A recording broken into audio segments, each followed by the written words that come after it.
Good evening, baseball fans. I'm Michael Lees, and welcome to Richland High School Bomber Field, home of the Richland Bombers. Tonight, live from Bomberville, a mid-company conference matchup featuring the visiting Walla Walla Blue Devils and your Richland Bombers.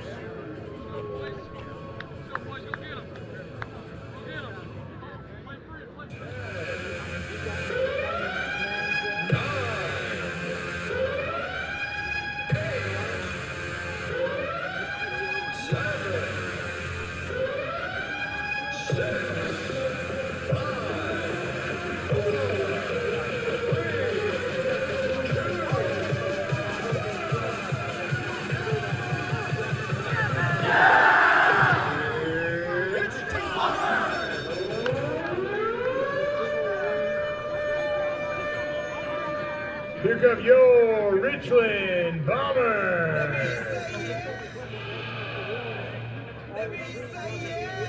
Good afternoon, everybody. Welcome back to Bomber Field on the campus of Richland High School for Game 2 of today's doubleheader between the Walla Walla Blue Devils and your Richland Bombers. Richland coming into this game with a 19-1 record, and the Walla Walla Blue Devils with a 6-13 record, battling the 2026 conference champion Richland Bombers. We'll go around the horn for your Bombers. Axel will go. Deegan Quisenberry will be on the hill first for your Richland Bombers.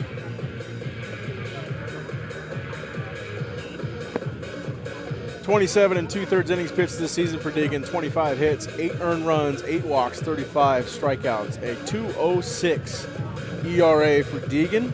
And out last Tuesday, here at Bomber Field, a stellar outing against the Kamaikan Braves to help seal the conference championship, the 34th conference championship in Bomber baseball in their 81 seasons, and the third in the last 6 seasons for the Richland Bombers. Give you the lineup for the Walla Walla Blue Devils first, and then we'll go around the horn for the Bombers. Trey McCauley will lead things off. He'll play center. Braden McCauley will play second. He'll bat second. 3 for 3 in game number 1 is Braden McCauley. Gabe Swanson, Michael Spalding, Dave Nielsen, Joel Strickland, Connor Nunez, Basil Reed, and Evan King will be your battery for the Walla Walla Blue Devils.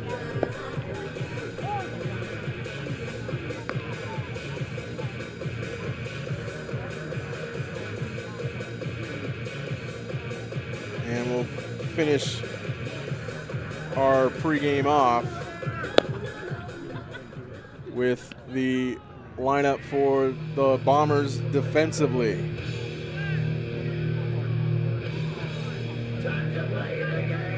Defensively, it'll be Parker Smoot in left, Hayden Galloway will play third, Jackson Woodard at short, Braylon Edwards in center field. In right field will be Michael Rovell. Second will be Dylan Parrott, Jaron Lee at first. Behind the dish will be Bennett Clark.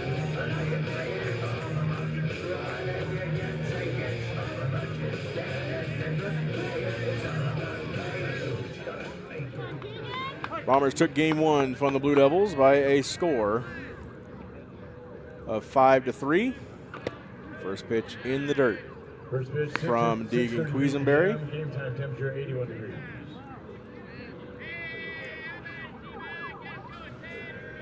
Trey McCauley knocked down his average to .444 overall. Right back up the middle, though, and he gets this game 2 started with a leadoff single. Coming to the plate, second baseman number 11, Braden McCauley. And steps Braden McCauley. Again, Braden 3 for 3 in game number 1, 3 singles.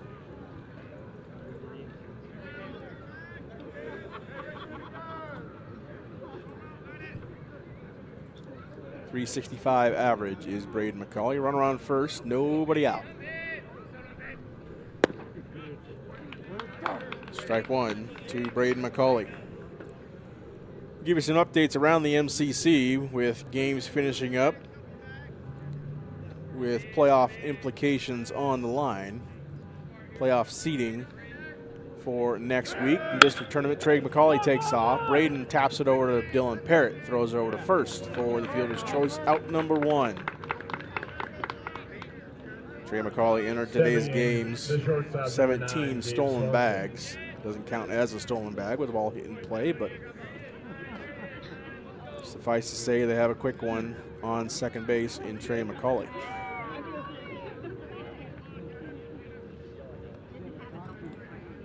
Gabe Swanson now in the box for the Blue Devils. 412 average.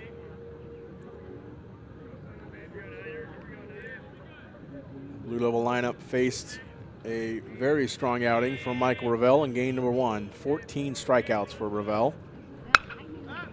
First pitch fouled away off the bat of Gabe Swanson.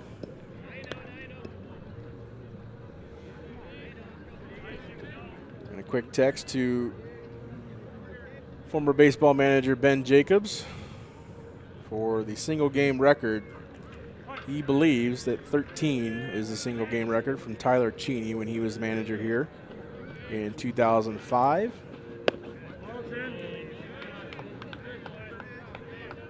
So Michael Ravel doing Tyler one better. Of course, Tyler Cheney part of that championship 2005 team. In a 5-year span where the Bombers won 3 state titles in the early 2000s.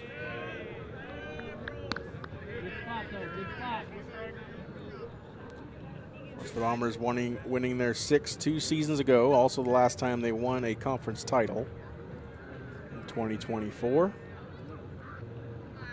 Wrapped it up on Tuesday at LaPierre with a win against Kamaikan. And a balk called on Deegan Quisenberry will grant Trey McCauley third.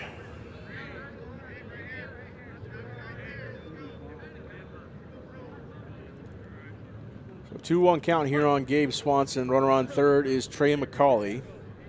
McCauley has 30 runs scored this year. Swings through the fourth pitch, from Deegan for strike 2. The count evens up. 2 balls and 2 strikes.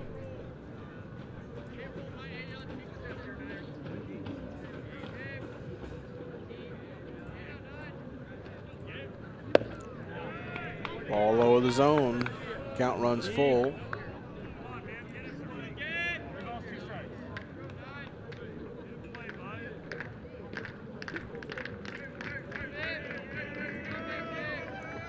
Three-two, swinging, strike 3.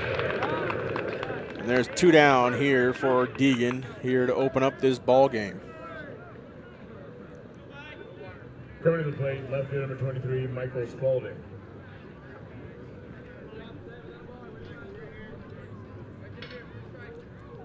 Michael Spaulding now at the dish for Walla Walla.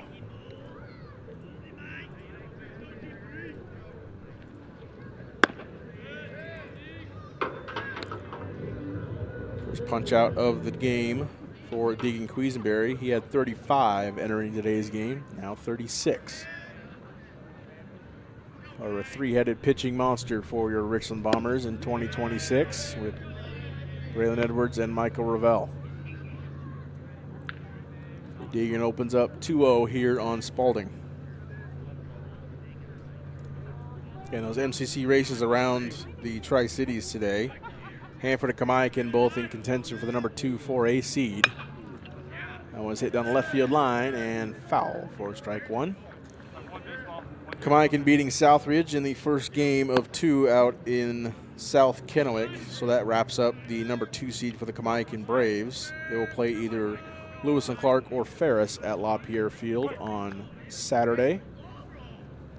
Hanford will travel to either LC or Ferris. Ball on the inside corner, 3-1 count. Very tight zone to start today's game number 2. The other seeds in 4H, Iowano will go play Gonzaga Prep as the 4 seed, and then Pasco and Meade will have the battle for prize of playing the Bombers next Saturday as Spaulding taps the Parrot for out number 3. So the Blue Devils threaten with a runner on third, but the Bombers get out of it unscathed. We go to the home half of the first. The Bombers' first ups coming up here on Atomic TV.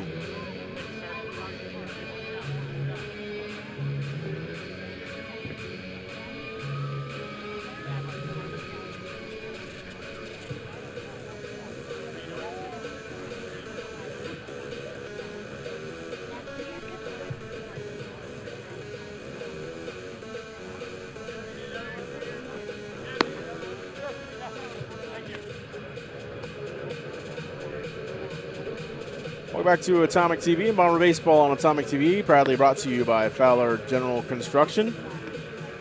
Here you see the home manager of the Richland Bombers, Grant Richardson, his 13th campaign, a 217-93 record, two-time state champion. His lineup he announced today: Dylan Parrott lead things off, Jackson Woodard will bat second, Michael Ravel third, Hayden Galloway will clean up, Jaron Lee, Deacon Quisenberry, Johnny Solo will DH in the 7-hole, Parker Smoot and Braylon Edwards will bat in the 9-hole and play center. They will face, for Walla Walla, Basil Reed.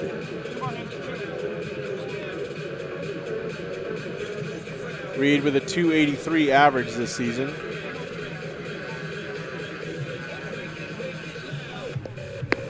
.34 2/3 innings pitched, 41 hits surrendered, only 17 earned runs, 13 walks, 22 strikeouts, a 3.48 ERA for Reed. And as I alluded to in the first game, Walla Walla came into today's games this afternoon, allowing 147 runs. Only 95 of those have been earned. 42 errors on the season, contributing to some of those losing scores for the Walla Walla Blue Devils this season. Leading things off for the Bombers will be Dylan Parrott. 337 through 19 games for Dylan. The junior patrolling second base for the majority of the 26 campaign. Ball one as Dylan squared to bunt, but couldn't lay it down.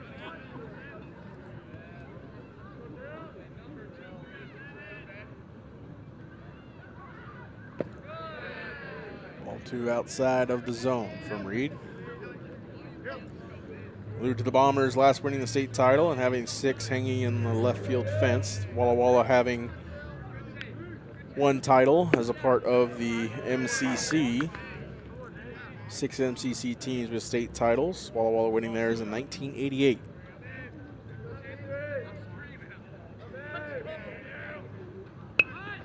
Parrott squares the bunt down the right first base line. That will go foul for strike 2.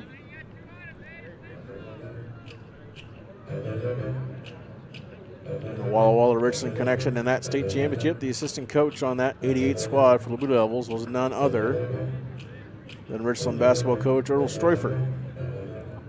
Got his state title in the winter. 2026 state champion Richland Bombers. Jackson Woodard and Braylon Edwards a part of that squad, trying to get one on the diamond in 2026. Of course, both of them as part of the 2024 state championship, the perfect season, culminating at Geisa Stadium in Pasco. 3-2 pitch here to Parrott. Fouled away, and Parrott stays alive in this lengthy at-bat. And the home umpire will deliver the next ball to the pitcher. I don't know if he had something to add to his delivery to try to get him not to balk, or a little bit of a tip, or just giving Parrott some time to recover off the foul ball off the foot.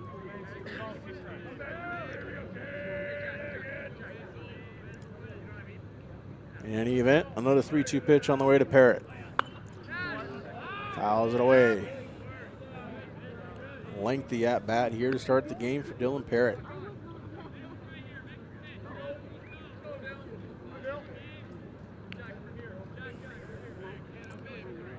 Pitch at bat for Parrott. Here comes the 9th.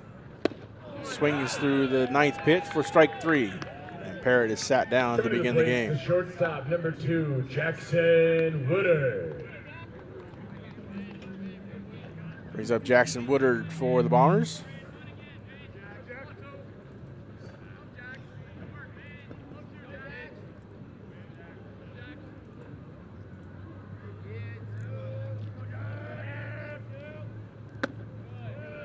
Ball one from Reed. Jackson Woodard, 333 hitter, 15 RBI, 17 runs scored in this 2026 campaign. Right back up the middle into center field, and Jackson Woodard will be on first with a single.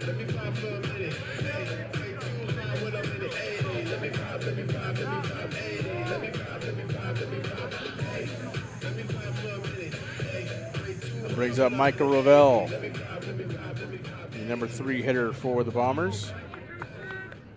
Now batting, right field number 26, Michael Ravel. Ravel, again, a stellar outing in the first game of this doubleheader.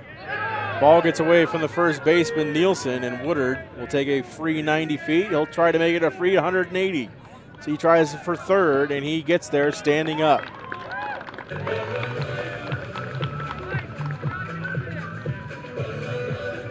The runner sits in scoring position now for Michael Ravel. If you tuned in game 1, Walla Walla like to try to pick off Jackson Woodard. That plan backfiring there with the ball getting behind Dane Nielsen at first. And the ball one delivered to Ravel.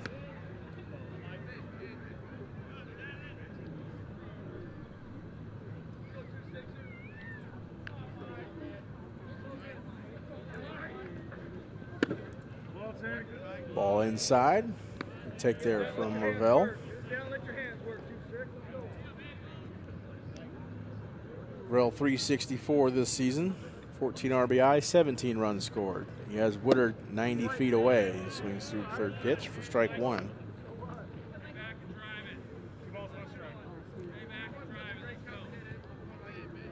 And Ravel making a pretty good case for Player of the Year in the MCC. ERA around 1 on the mound with 74 punch-outs this season. And then one of about 10 batters heading into tonight's game with over 1,000 OPS from the plate. So doing it from both sides of the plate, so to speak. 3-1. One in there, loopy curveball in there for strike 2. 3-2 count here on Ravel.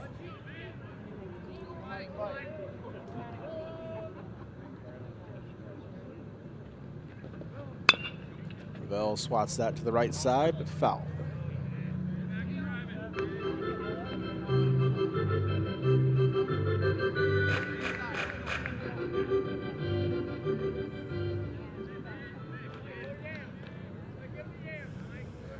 On our other MCC game of note in the 3A ranks, Walla Walla playing today's game, trying to get the number 3 3A seed from Hermiston.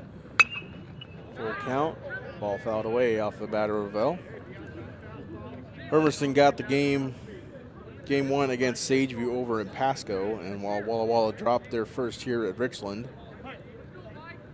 2 split the season series, so Walla Walla would have to win, and Hermiston will have to drop game 2 for the number 3 seed. Full count pitch again, that one lazily in the middle of the infield, pops out of the glove, and safe at home is Jackson Woodard. The throw down to first, that's over the head of Dane Nielsen, and Ravel will stand on second. An eventful bloop single RBI for Michael Ravel. The Bombers on the board here early.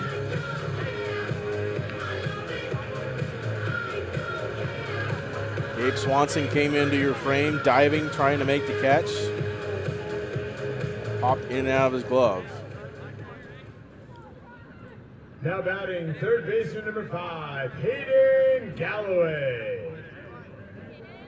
Brings up Hayden Galloway for the Bombers, 385 hitter in 2026. These seniors playing their last regular season game here at Bomber Field. Strike 1 delivered to Galloway. And next Saturday, we'll be back here at Bomber Field with the first game of the District 6 tournament, the quarterfinals. Pasco and Meade have to play a play-in game. And the winner of that on Thursday will play here Saturday against the Bombers.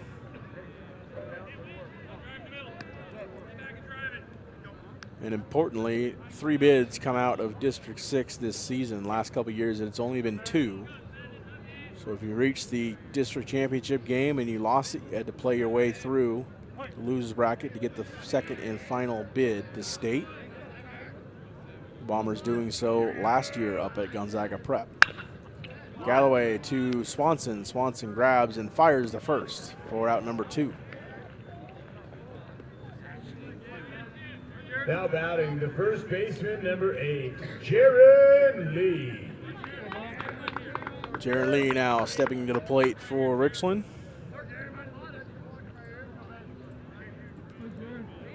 Coming into today's games, leading the conference in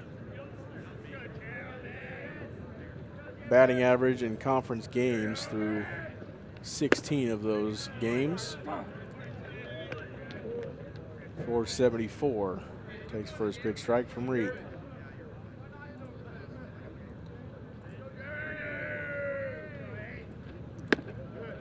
Ball a little bit high of the zone for ball 1. 3A ranks, Kennewick and Southridge have the 1 and 2 seeds respectively. Kennewick will play either Central Valley or Shadle Park, most likely. Jaron hits that to left field. Spalding underneath and makes the catch for out number 3. So the Bombers plate 1 and have a 1-0 lead as we head into the second here at Bomber Field.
Welcome back to Bomber Field. Deacon Quisenberry finishing off his warm-up pitches and a throw down from the catcher Bennett Clark. Dane Nielsen lead things off for the Blue Devils.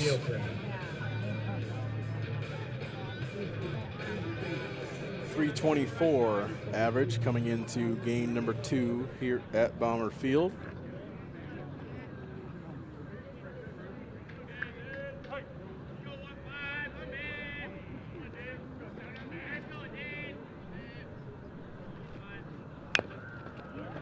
Pitch fouled away and bounces into the netting. Finishing off those playoff seedings again next week, Kennewick will play either Central Valley or Shadle. Southridge will play either Ridgeline or Mount Spokane. Walla Walla and Hermiston will play Ridgeline or Mount Spokane. Most likely Ridgeline, I believe, if my memory serves, of the current GSL standings. Swings through the third pitch from Deegan. 1-2 count here on Nielsen. Blue Devils very familiar with Mount Spokane. They've bounced Walla Walla from the district tournament 2 of the last 3 seasons. Swings through strike 3, and Deegan sits down the first batter here in the second.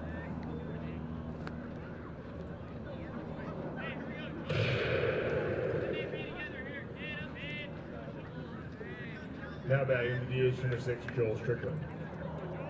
There's up Joel Strickland for the Blue Devils.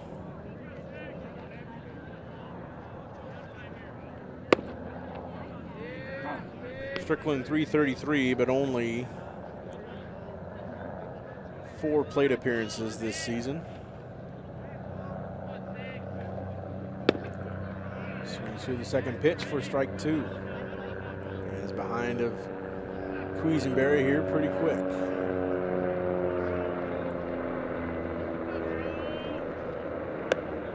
The 0-2, strike 3 looking on the inside corner, and the first 2 are sat down. Coming to the plate, right field number 20, Connor Nunez. Connor Nunez now stepping in for the Blue Devils.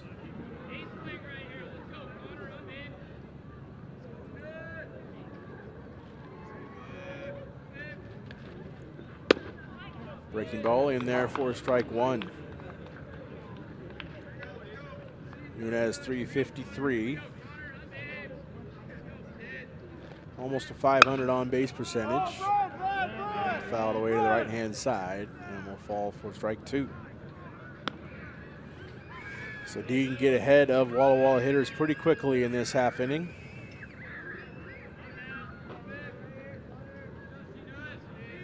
As he sits 0-2 here against Nunez. On outside and hops out of the glove of Clark for ball 1.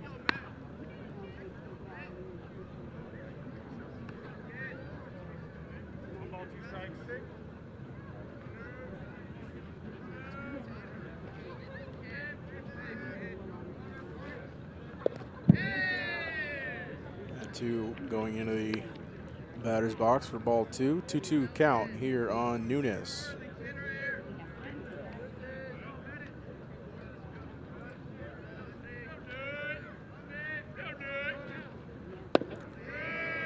Just misses the outside corner. Count runs full.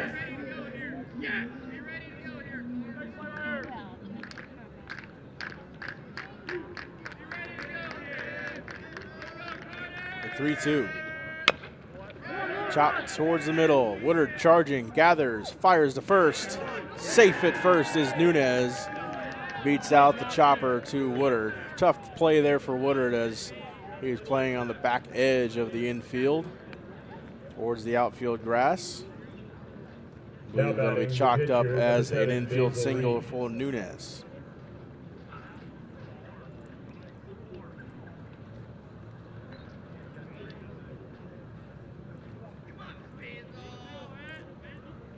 Reed now stepping into the box for the Blue Devils. 154 average, the pitcher for the Blue Devils today.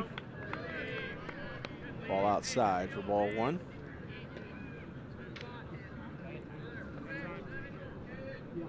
.33 plate appearances for Reed this year. The plate requires some cleaning.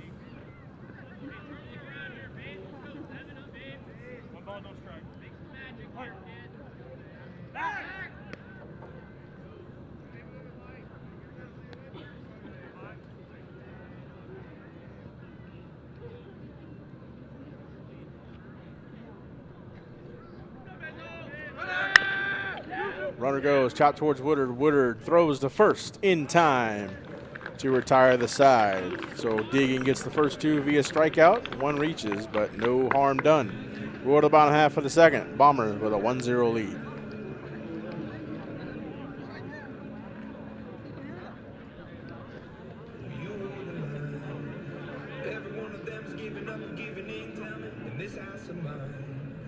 Nothing ever comes without a consequence or cost. Tell me, will the stars align? Will heaven stand big? Will it save us from a sin? Will it? 'Cause this house of mine stands strong.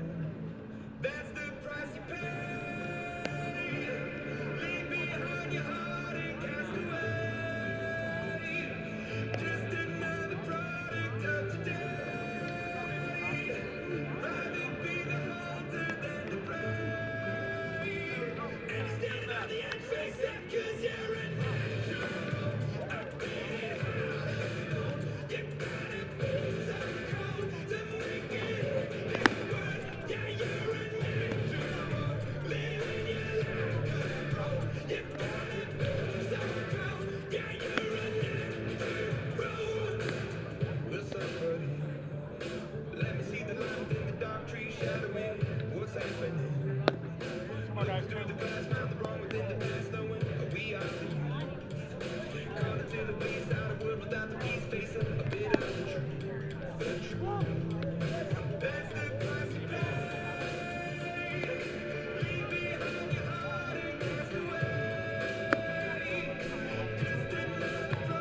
home half of the second we go here at Bomber Field.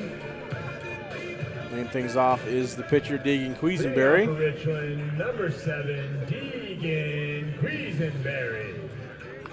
Try to do some damage on his own behalf, so to speak.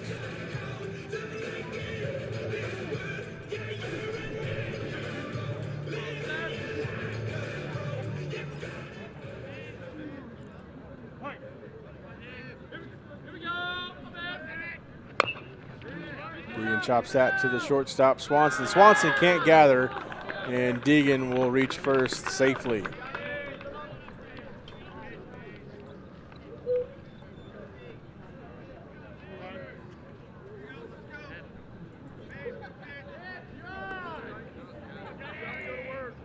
So in steps Johnny Solo for the Bombers. Now batting the DH number 24, Johnny Solo.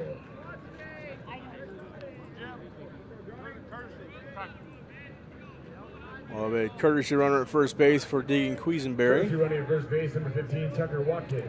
Being the pitcher, he can be courtesy run for, and Tucker Watkins will assume that duty at first. Johnny Solo, 276 hitter this season.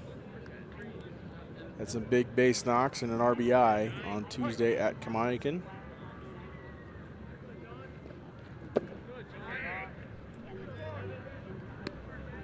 Takes ball 1 from Reed.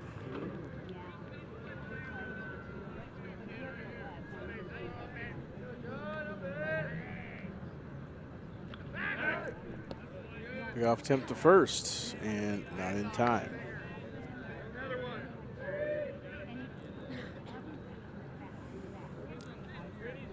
Bombers not leading the MCC in stolen bags.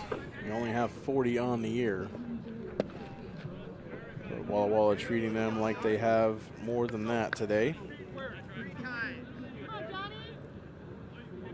Kennewick leads the league in stolen bags with 70 this season. Kamaikan at 55 in second. Looping breaking ball, misses his own outside, and it's a 3-0 count here on Solo.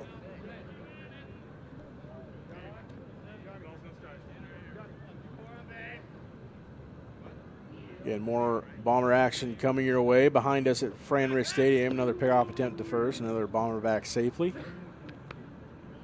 Lacrosse Conference Championship, the Bombers and the Kamaikan Braves. You can watch that right here on Atomic TV, streaming from Fran Rich Stadium.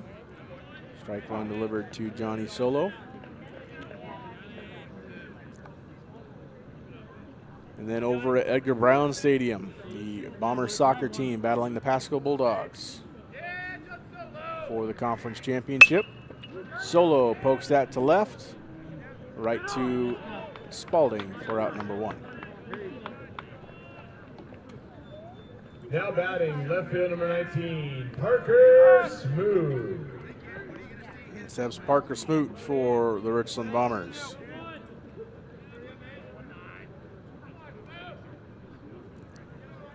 Smoot batting .261 this season.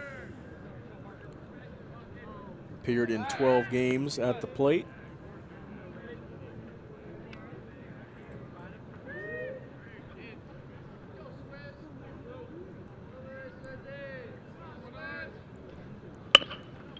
Chops it towards the right side, gathering as Braden McCauley goes short way for out number 2. Tucker Watkins now stands at second for Braylon Edwards.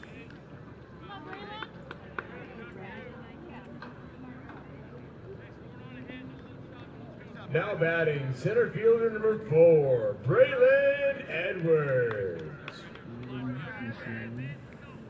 Edwards 368 in 2026. Also doing his part on the mound for the Bombers, a .93 ERA.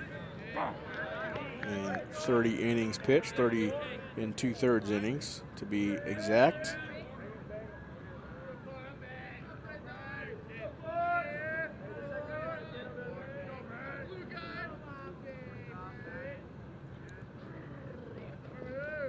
Second pitch from Reed outside. Evens count up at a ball on the strike.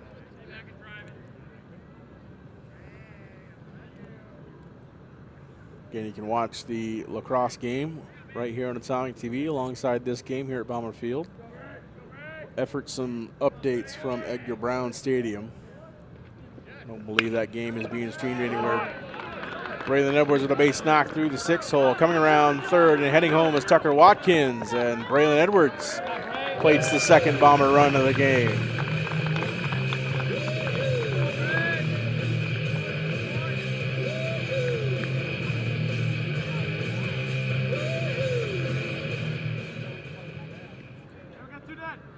Now batting, second baseman number 23, Dylan Parrott.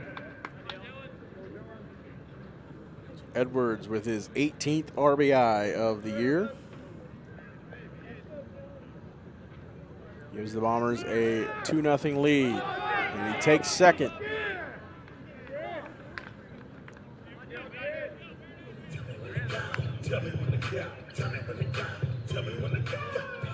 Braylon with his third stolen bag of the year.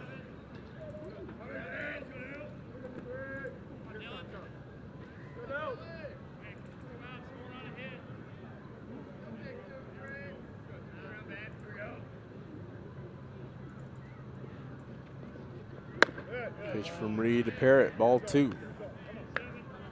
Parrott struck out his first time up.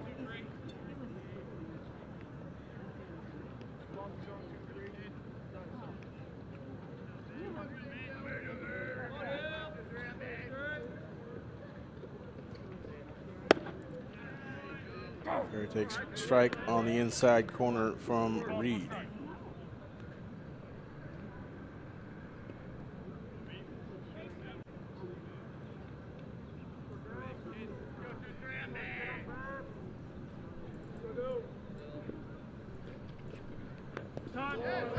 Parrott will wear that pitch on his right arm and take first.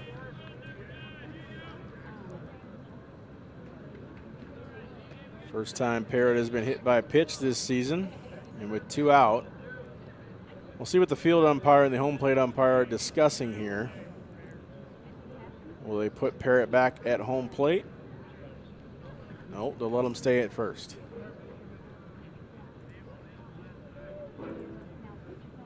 Now batting, the shortstop, number 2, Jackson Woodard.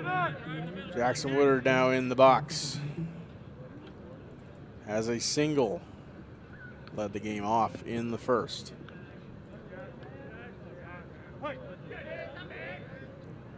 He's got runners at second and third. They were 2 down. Woodard takes that ball high and deep to left field, but short of the warning track, and Spalding makes the catch. 4 out, number 3. The Bombers put across one more. They take a 2-0 lead heading into the 3rd inning here at Bomber Field. Attention fans, the concession stand will be closing here in about 5 minutes. If you're looking for that last second salty or sweet treat or something refreshing, get it while it's open.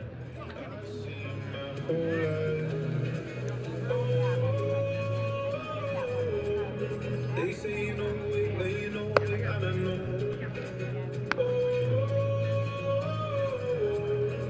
Promise that you hold me close, don't let me go. Take my heart, don't break it. Love me to my bones. All this time I wasted. You were right there all along. You and I started guessing. Intertwining songs. We were never strangers. You were right there all along.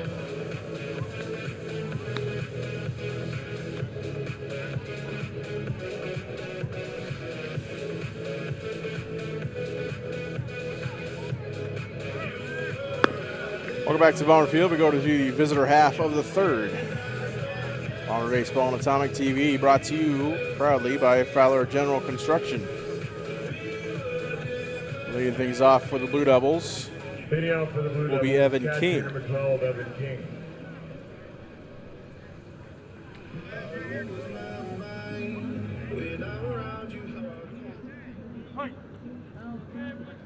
Evan And King faces Quisenberry for the first time. Takes first pitch strike. I always appreciate former coach Ben Jacobs adding some context to our current day players here at Bomber Field. Strike two delivered to King. Game with baseball being played here since '45 in this exact same configuration. Undoubtedly a lot of history, and Michael Ravel's 14 strikeouts up there with the most by a Bomber all time. Ball outside to King.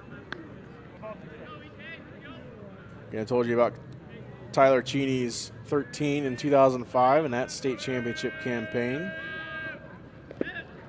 Ball in the dirt, check swing, strike three, and Bennett Clark will finish off that strikeout for Deegan Quisenberry.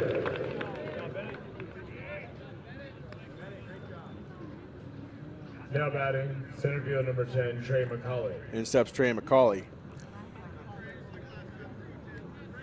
Another left-hander for the Bombers in 1967. Mike Fowler fanned 13 of 21 Kennewick Lions in that doubleheader. So at the very least, Ravel is tied for the bested by one of the all-time strikeout mark in a single game. Fowler drafted by the Yankees right out of high school in '67.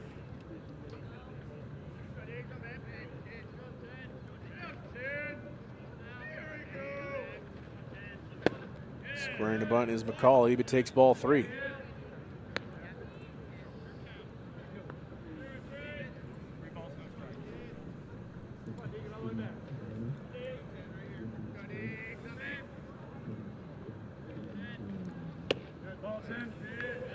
Ball four straight balls delivered to Trey McCauley.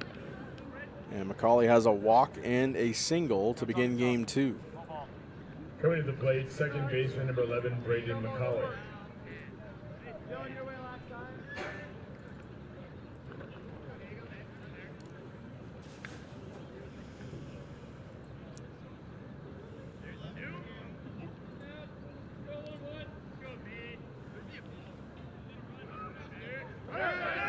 Runner goes Trey McCauley, and the throw by Bennett Clark a little offline, and Trey McCauley has his 18th stolen bag of the year.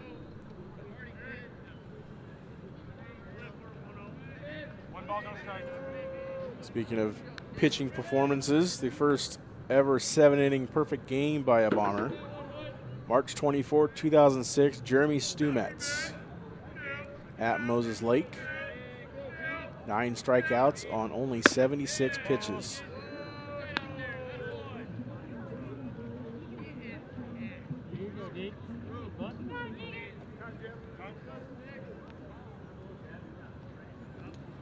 We'll have a mound visit here from Grant Richardson to Deegan Quisenberry. He's thrown 6 straight balls to both Trey and Braden McCauley.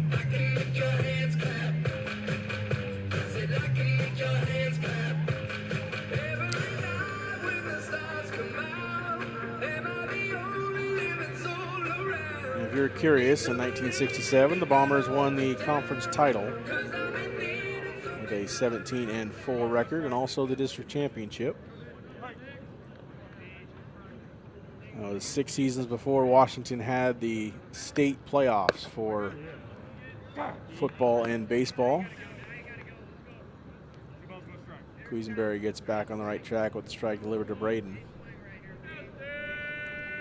1973 was the first year of postseason for both football and baseball in the state of Washington.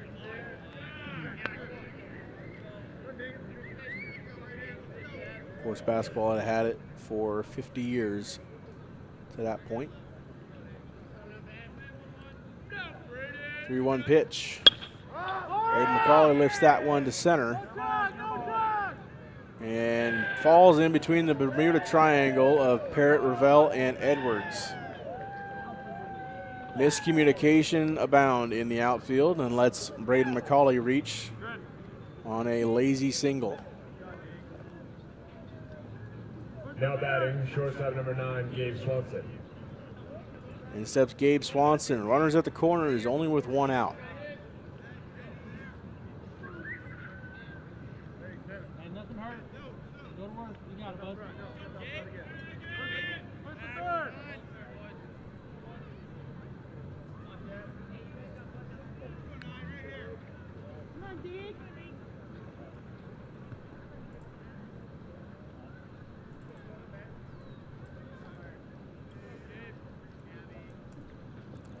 First pitch from Deegan right back into left field, and Trey McCauley will come around to score on the hit to left by Gabe Swanson.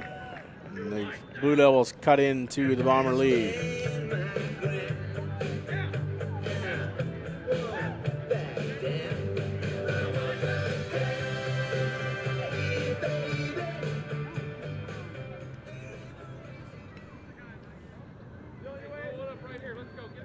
Blue Devils hunting fastball at the plate, and they did so with Ravel in the first game, and it's paying off for him here. First pitch, left center field. Does Braden Edwards have enough to go get it? No, he doesn't. That ball will drop. Braden McCauley comes around to score. Gabe Swanson comes around to the plate and is tagged out at the plate by Bennett Clark. Good throw and relay from Edwards to Woodard to get the run. The leading run, I should say, from plate. Bennett Clark with the tag.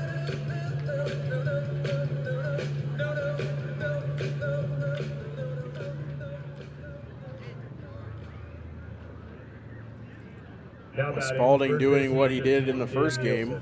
First game he had a 2 RBI double, that just a 1 RBI double.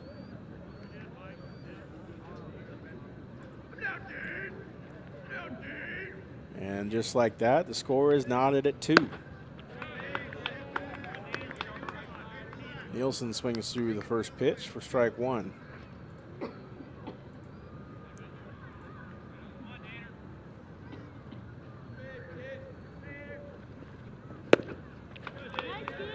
Strike 2 here on Nielsen.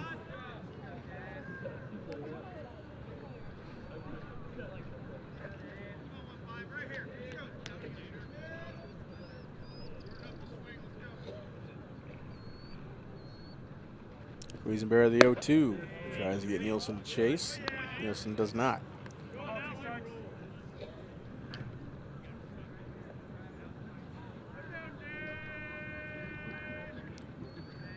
So Michael Spalding came into this afternoon's games.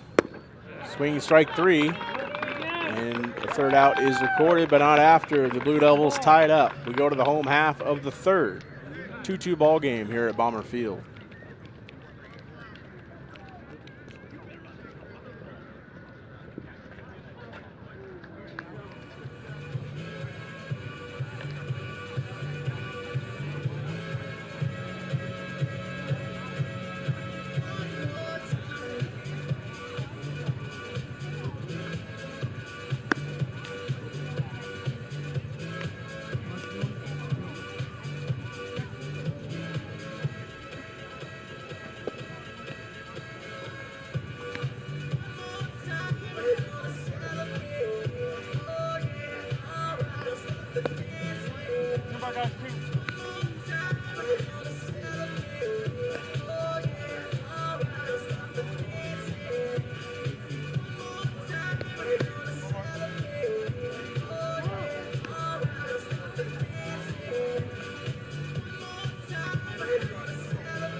Leading out of the Bombers, right field number 26, Michael Ravel. Welcome back to Bomber Field. We go to the home half of the third, all knotted up at 2. Bombers pushing across, or the Blue Devils, excuse me, pushing across 2 runs.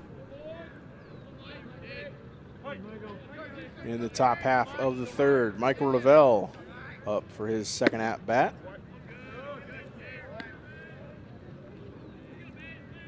An RBI single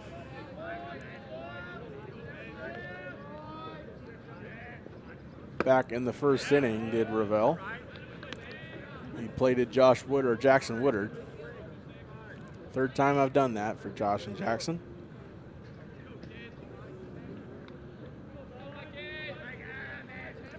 Well, looking to get things started here offensively for the Bombers. He lifts that one high and deep to right to center field, and that is gone. Home run off the bat of Michael Ravel, and the Bombers retake the lead.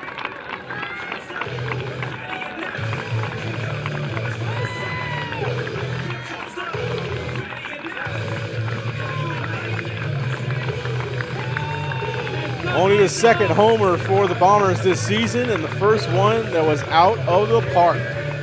Both owned by that man right there, Michael Ravel.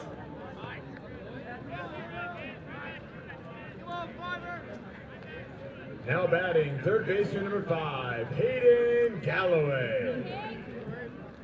So the Blue Devil lead does not last very long as Ravel puts that one over the center field fence, and the punt by Galloway is caught by Reed off the mound.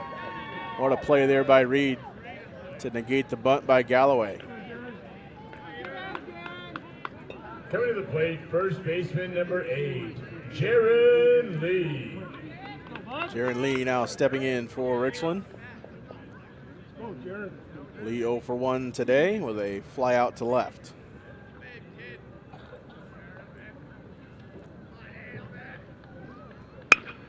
Lee down the right field line. Foul ball.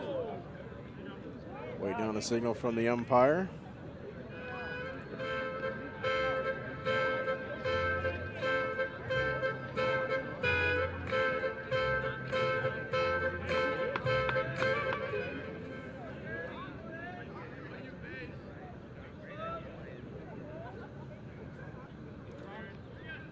He steps out.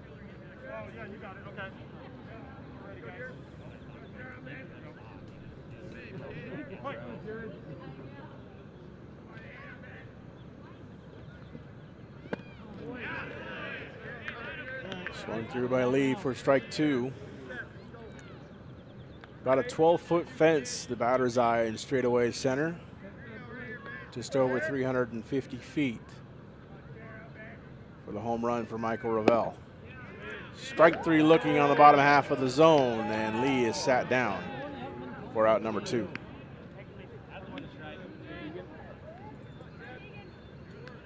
Now batting, the pitcher, number 7, Deegan Quisenberry.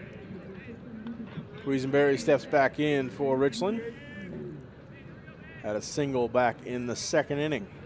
The Bombers have put up a run in every inning thus far.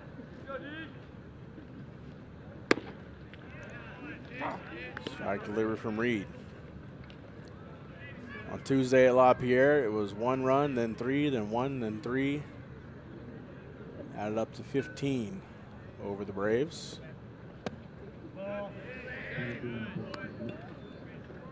Got crooked numbers on Tuesday. The Bombers looking for a couple more crooked numbers here in this game 2.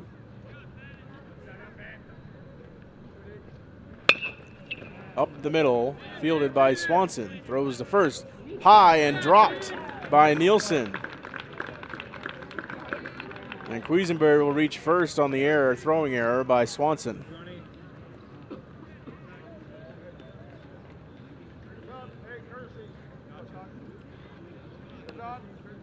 Courtesy running first base, number 15, Tucker Watkins. Tucker Watkins courtesy running at first for Quisenberry. The call could have gone pretty much either way. Solo. The throw was high, but Nielsen did glove it. Just popped out of his glove at the last minute. Either way, an error. Let's a man reach for Richland here with 2 outs and a pickoff attempt to first.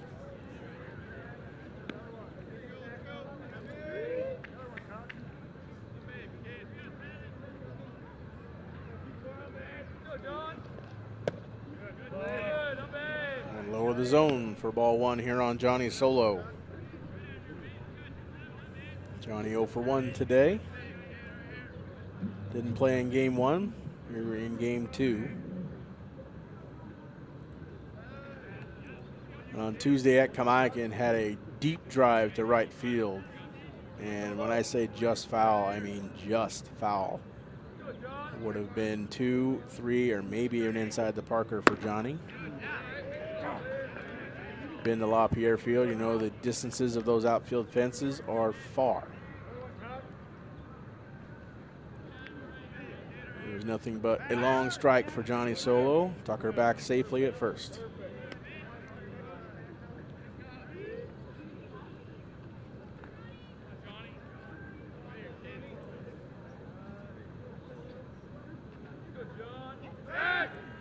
Another pickoff attempt at first. Another Bomber back safely.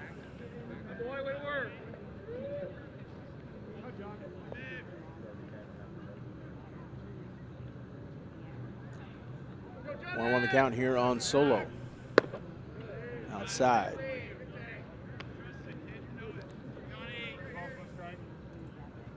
Two and one goes the count against Solo.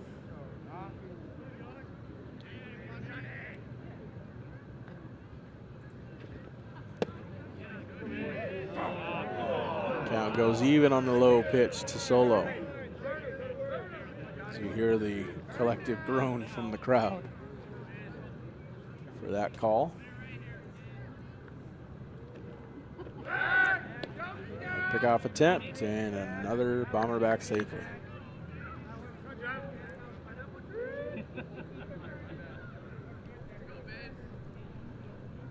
Two-two pitch here to Johnny Solo. Fouls it away. Have another 2-2 pitch on going.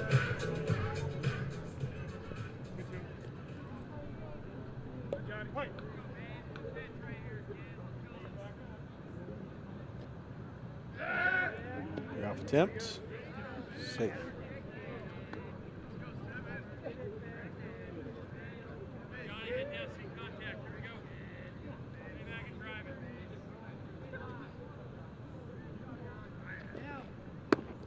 Outside of Solo, the count runs full. 3 balls and 2 strikes, 2 out here in the home half of the third. Runner at first is Tucker Watkins. Don't know if he'll be running because of how many pickoff attempts there have been, and he is not. And there's another pickoff attempt, and he's back safely.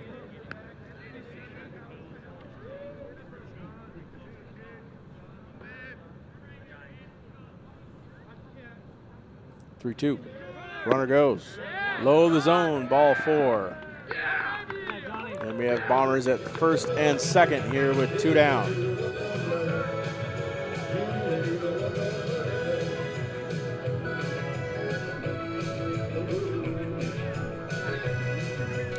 Parker Smoot now climbs in for Richland. Left fielder number 19, Parker Smoot.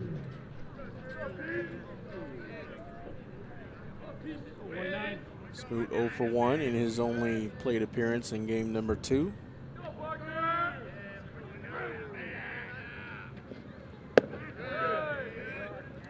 Takes ball 1 inside.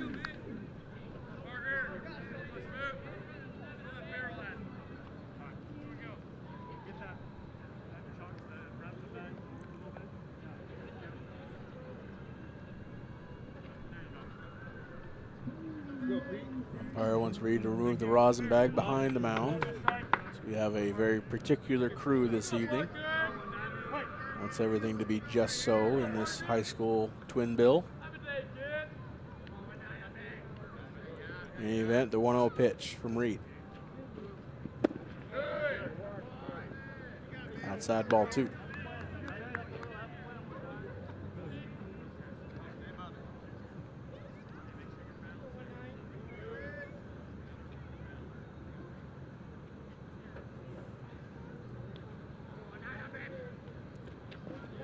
With the pitch, Smoot right over the head of the shortstop Swanson into left. Tucker Watkins rounds third, he heads home. And the Bombers increase their lead 4-2 over the Blue Devils on the RBI base knock from Parker Smoot.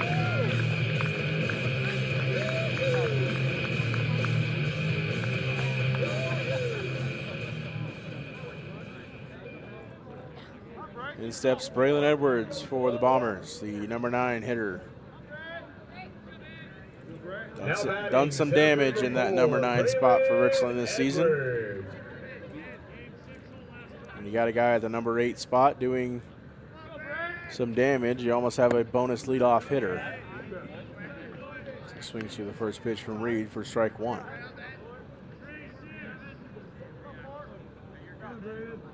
.364 this season coming into this afternoon's games.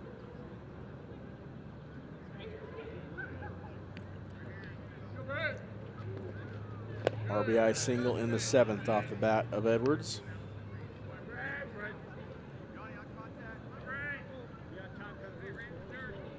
Signals given from the shortstop, as you can see on your screen, Gabe Swanson to the pitcher, catcher, and second baseman about what they're going to do at second with Johnny Solo. That one foul just over the press box for strike 2.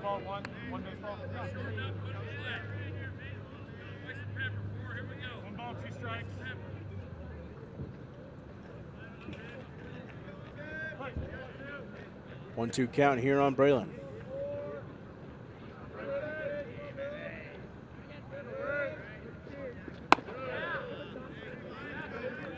Ball 2 inside. Deuces are wild here on Braylon. 2-2 count, 2 outs, 2 runners on.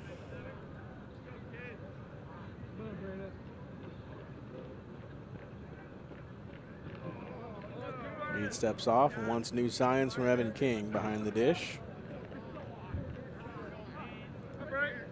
And gets them and goes from the stretch. Swinging strike 3, the breaking ball fools Edwards. The Bombers plate 2 here in the 3rd and take a 2-run lead into the 4th here at Bomber Field.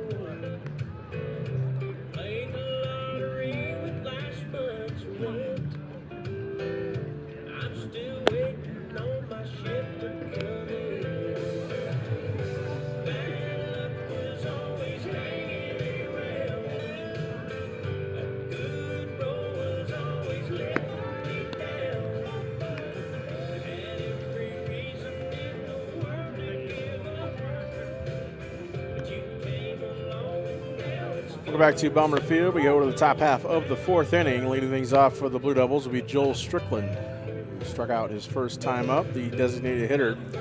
Score update from behind us at Fran Rich Stadium. Bomber Lacrosse up 8-4 in the 2nd quarter on the Kamaikan Braves. We'll effort some scores from across the river at Edgar Brown Stadium. The conference championship between the Bombers, and the Bulldogs.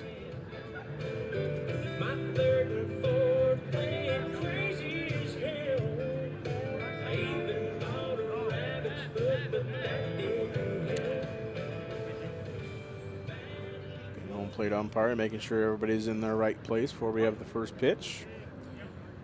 Quisenberry still on the mound for the Bombers. Breaking ball breaks in just so it doesn't hit Strickland. Ball 1 to Strickland.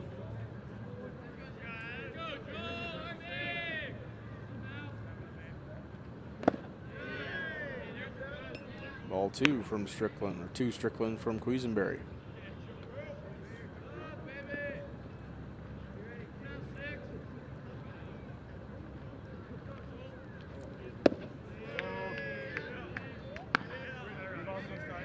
Strickland with a 3-0 count here against Quisenberry.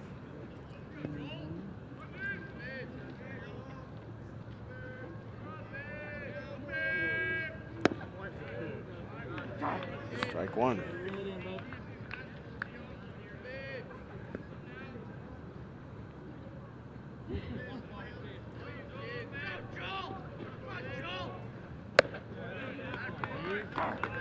Deegan works the count back full here on Strickland. First batter of the inning. Strickland fouls that away as almost buckled Strickland on the curveball, but he fouled it away.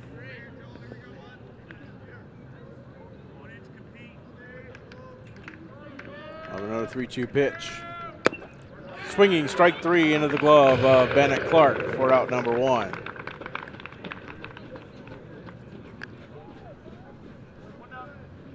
Coming to the plate, right field number 20, Connor Nunes. Nunes now in the box for Walla Walla.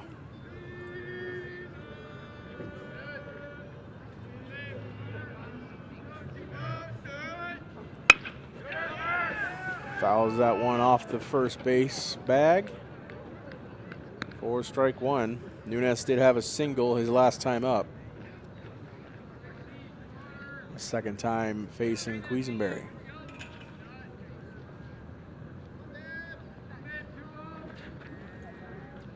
Blue Devils hunting that first pitch here on Quisenberry as they did against Ravel in the middle of the game. They've had success against Quisenberry in the last inning as they put 2 across.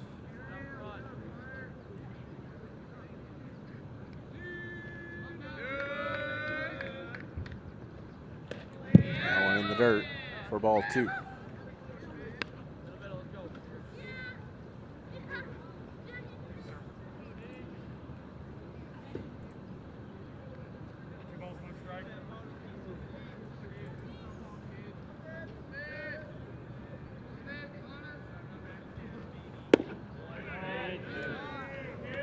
Ball 3 delivered here to Nunes, excuse me.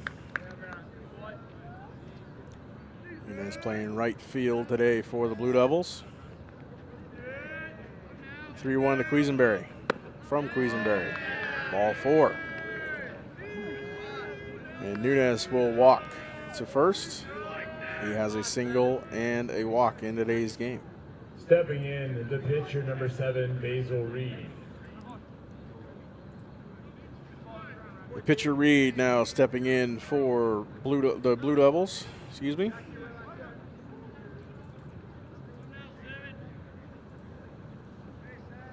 For 1 today is Reed. Chops that one to the right side over the head of Jaron Lee and into right. Ball rifled from Ravel to third and pops out of the glove of Galloway. Nunes comes all the way around from first to score.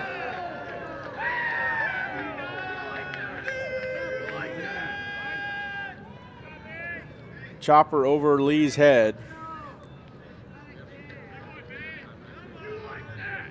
Plates 1 Blue Devil run, and the umpires will discuss what happened on the play. I don't think they're going to rule that the ball was out of play.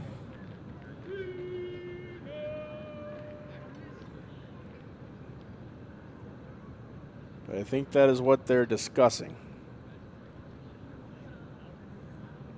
I don't believe the ball was out of play because it was dug out of the fence pretty quick from Parker Smoot.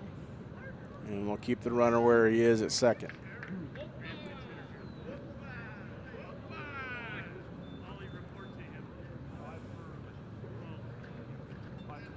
Pinch hitting for the Blue Devils, number 5, Oliver Ma. Oliver Ma will come in to pinch hit for Evan King, the catcher, in the 9-hole. And you have Trey McCauley on deck here with 1 down.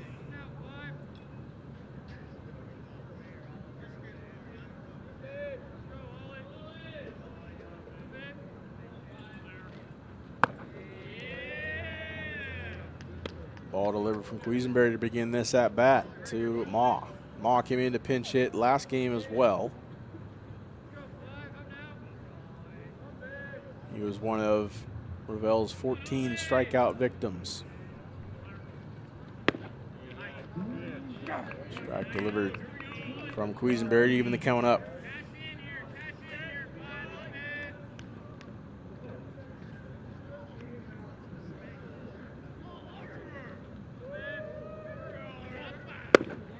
Swung through by Ma, and he is behind 1-2 to Quisenberry.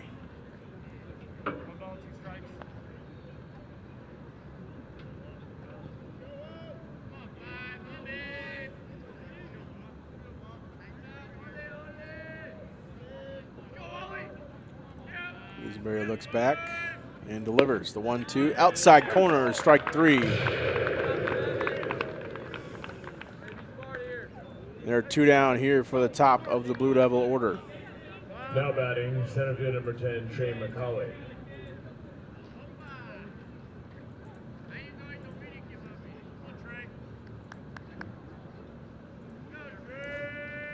Trey McCauley, a single and a walk in game number 2. He came into the game today leading the conference in overall average. Walla Walla only playing 2 games out of conference against Pendleton and split that twin bill first 2 games of the year.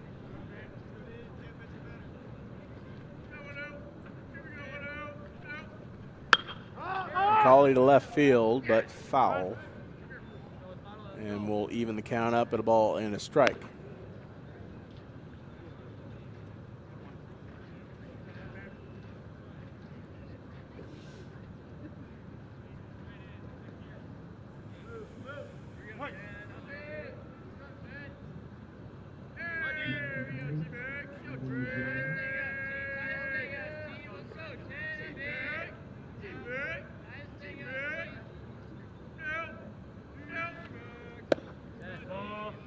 Outside 2-1 goes the count here on Trey McCauley.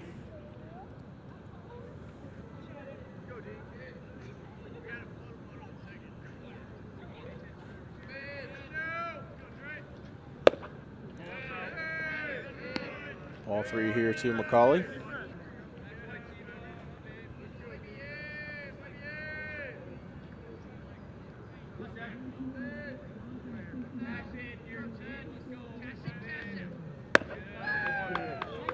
McCauley will take first as he draws a walk from Quisenberry here with 2 down. Here's Braden McCauley stepping in.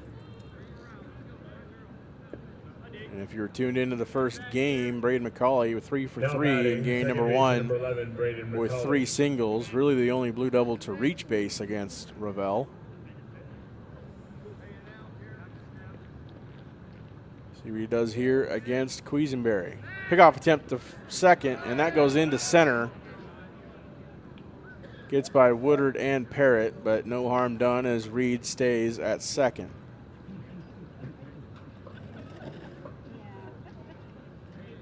One for 2 today with a run scored is Braden McCauley.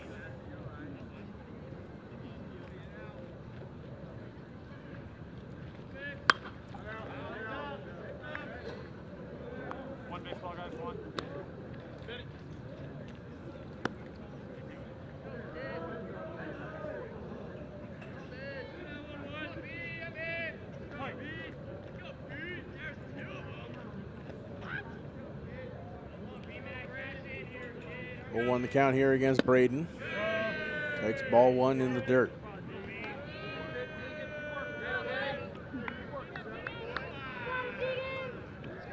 See a pretty tight strike zone in these 2 games compared to the last couple we have seen this high school season.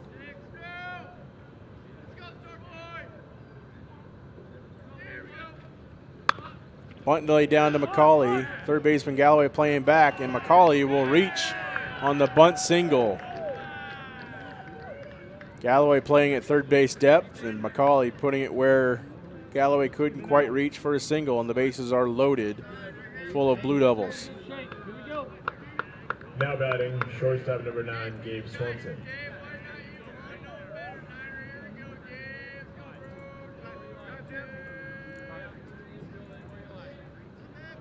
So McCauley with 2 singles, 1 of the bunt variety. He's 2 for 3 on the day. That'll be a mound visit from pitching coach Charlie Moody.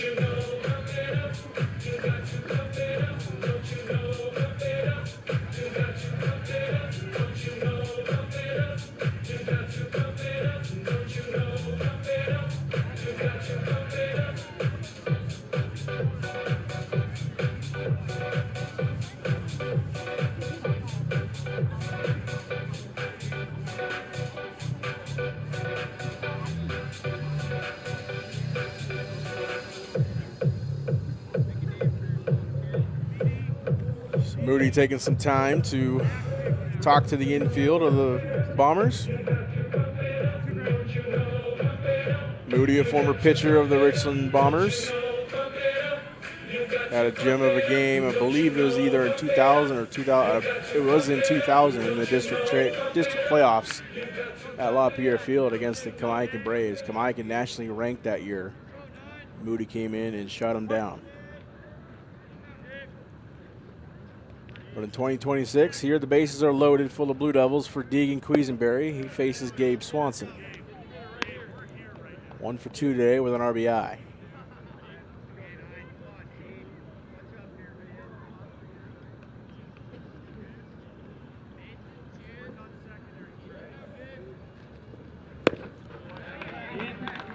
One the count here on Swanson. He wanted that last pitch.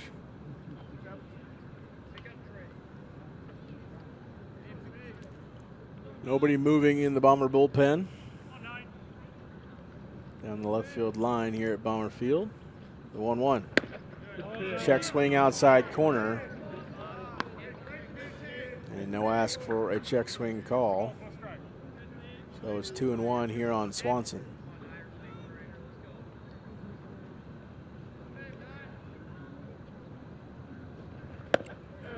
Another swinging strike, and the count evens up here on Swanson.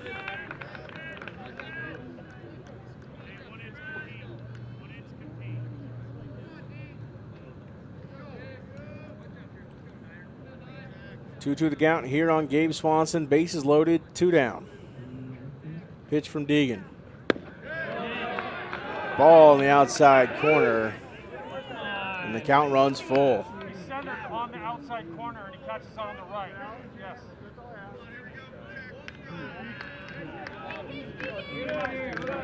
Tighter zone than we're used to here at Bomber Field. 3-2 pitch on the way to Swanson. Fouled away. Runners will return and we will regroup. Of course, I say that anecdotally as I sit here in the broadcast position. I've seen many a pitch on the batter's box chalk called strikes this season. Last couple not so much. 3-2. Lifted into left center field. Going to his right is Braylon Edwards, and he makes the catch for out number 3. So Walla Walla threatens, but only pushes 1 across, and the Bombers take a 1-run lead in the home half of the 4th here on Atomic TV.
Go to the home half of the 4th here at Bomber Field. Bombers and the Blue Devils, excuse me, battling here at Bomber Field. Bomber Baseball on Atomic TV, brought to you by Fowler General Construction. Thank Fowler for supporting Atomic TV and Bomber athletes all year round. Top of the Bomber order coming up. Dylan Parrott will represent the top of the order. For Richland, second baseman, number 23. Struck out, and he is hit by a pitch so far today.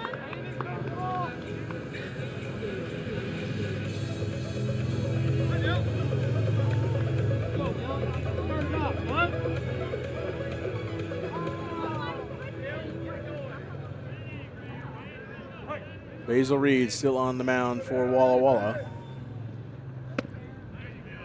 Strike one delivered to Dylan Parrott.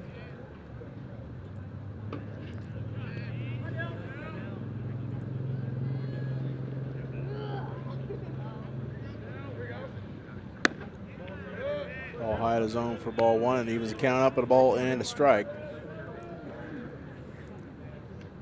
Getting more historical context from our former ball coach here at Richland, Ben Jacobs. We appreciate Ben sending in these facts and figures, and it's ironic that he has given me stats and figures that I was his stat guy from 09 to 2011. Now the roles are a bit reversed, but at any rate, speaking of home runs, 39 homers in 1999 as a baseball team. That's Grant Richardson's sophomore season when the Bombers won their first state title. Ball inside on Parrott. 2008, Bombers took fourth, hit 38 homers. And then 2007, the Bombers hit 30 and won their third state title.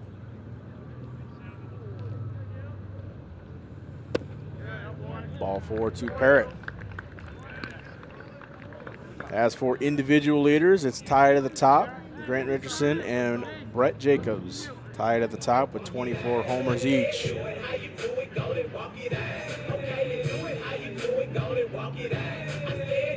And in third place, shortstop number 2, Jackson Woodard. Third place is Trey Holdren's father, Nate Holdren. Played here in 89, 90,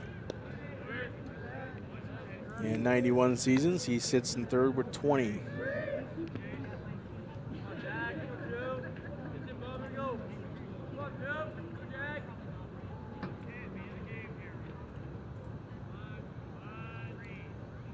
Woodard squares the bunt, and Reed backs off the mound.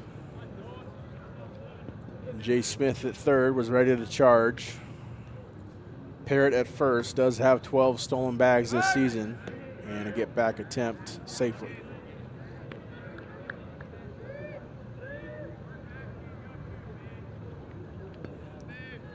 We've been talking about the conference championship being won by Richland, the 34th in history. Runner goes Dylan Parrott. Struggled on the transfer is Evan King. And the throw is a bit late. Dylan Parrott takes second.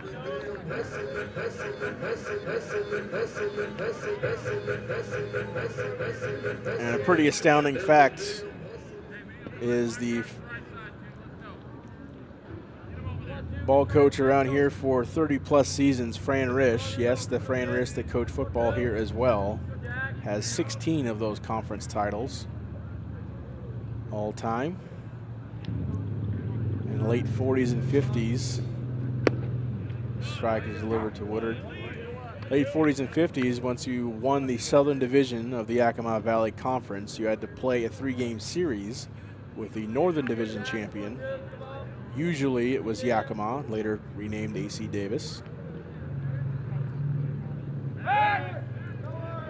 Fran Risch winning 16 of those 34 conference titles for the Green and Gold. The same amount that the Kennewick Lions have as a school.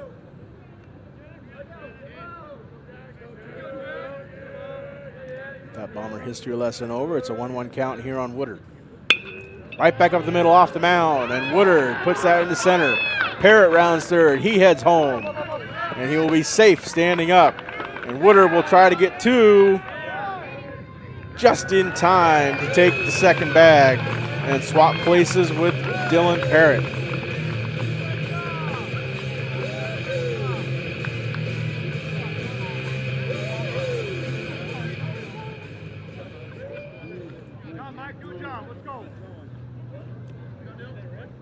Now batting, right fielder number 26, Michael Ravel. So Jackson Woodard with his 16th RBI of the year makes the score 5-3 in favor of the Green and Gold.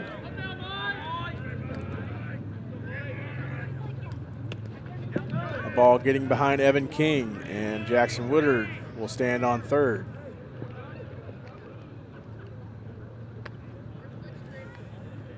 Ravel's first time up since he put it over the batter's eye in center field.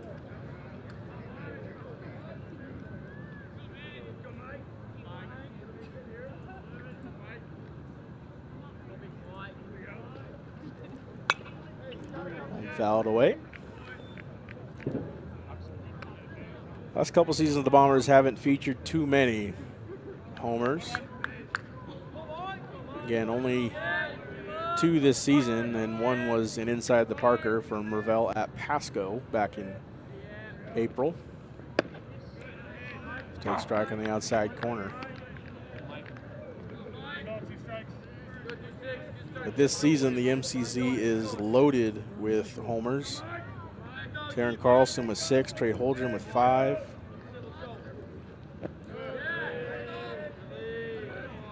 Last season, without looking into it, I want to say there were only a handful of home runs the whole season in the MCC, with 9 teams contributing. 2-2 in the dirt. Runs count, runs full here on Revell.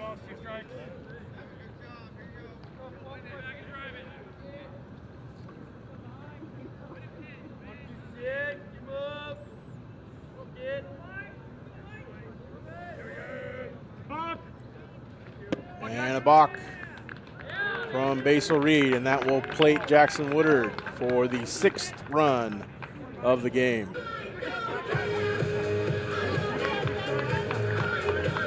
The count's still 3-2 here on Revell. The RBI opportunity is gone, but Revell sits at the plate here with no outs.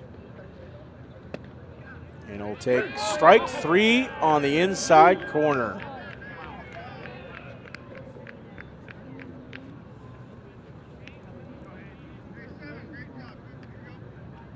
Whole left side of Bomber Field thought that was ball 4, but it ended up being strike 3. And now Galloway is up in the box.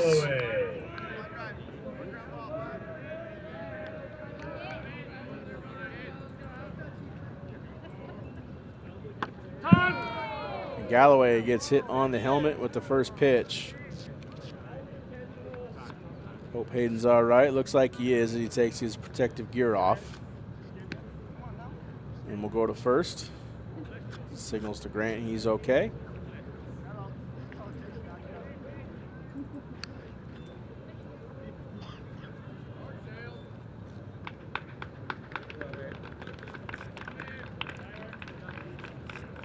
Now Jaron Lee will sit in the batter's box with 1 on and 1 out here in the 4th.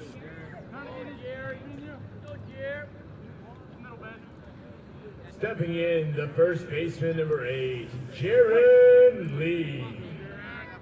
Basil Reed sitting at 80 pitches as he works with 1 out here in the 4th. Another pick-off attempt at the 1st. Lee 0 for 2 today with a strikeout and a loud out to left field. Fouls the first pitch away for strike 1.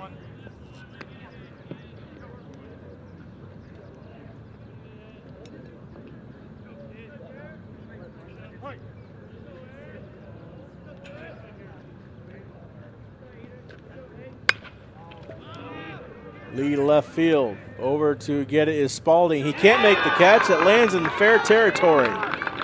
Galloway scoots to third and will slide in safely.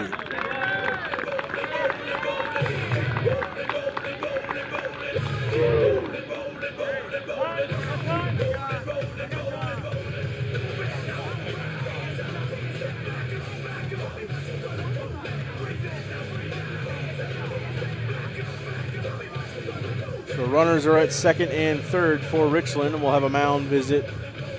And it looks like a pitching change here for the Blue Devils.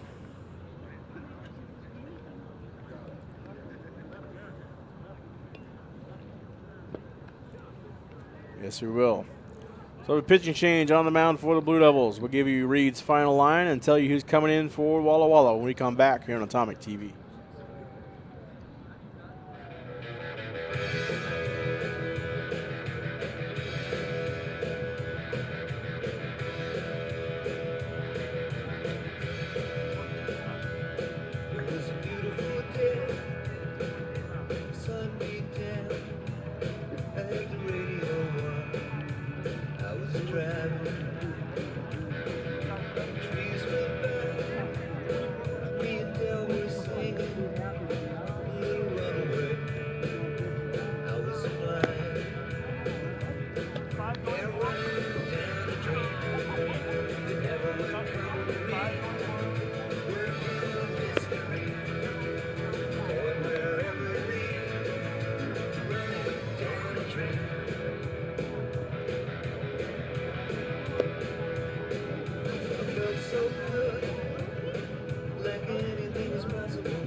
Welcome back to Bomber Field. New pitcher on the bump for the Walla Walla Blue Devils is Isaac Moore.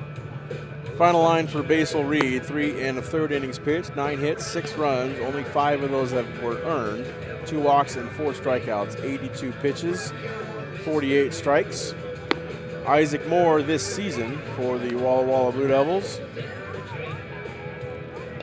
10 2/3 innings, 16 hits, 12 earned runs, 12 walks, 8 strikeouts, and an 8.24 ERA. First Bomber he will face will be Deegan Quisenberry. The 2 runners on second and third in the form of Jaron Lee and Hayden Galloway are Basil Reed's responsibility. 5 for 12 and then 12 re-enters. 12 re-enters. Now pitching for Walla Walla, number 24, Isaac Moore.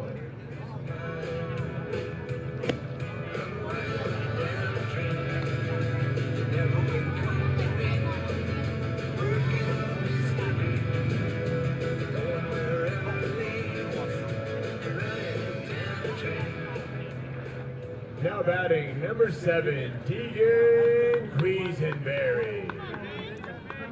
Quisenberry steps up to the plate now for Richland to face Isaac Moore. 2 on and only 1 out.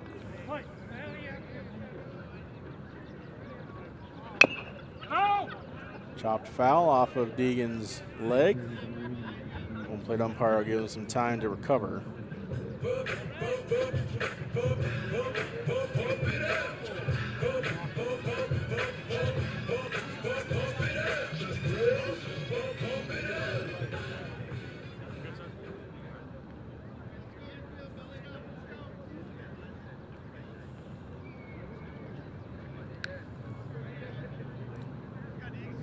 An 0-1 count here on Quisenberry. The infield is in for Walla Walla on the infield grass. And that one put in the right field and fair. Quisenberry rounds first, and he'll plate both runners in Jaron Lee and Hayden Galloway to make the score 8-3 Richland.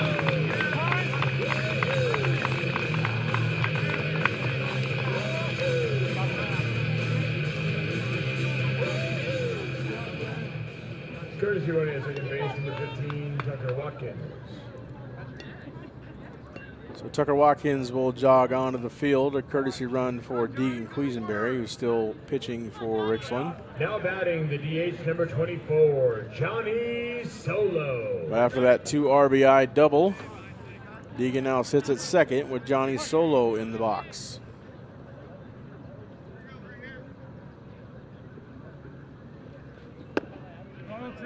Takes first pitch ball from Isaac Moore. So a little bit of an update to Basil Reed's final line. That's 7 earned runs now.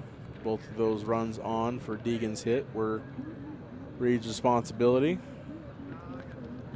That one gets to the backstop, and Tucker Watkins will take third.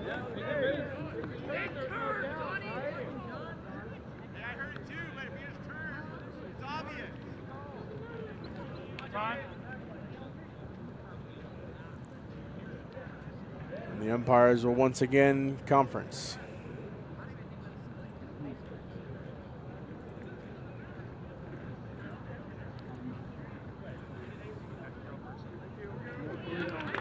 And the ball hit Johnny Solo, and he will take first. And then on that hit by pitch, that will return Tucker to second.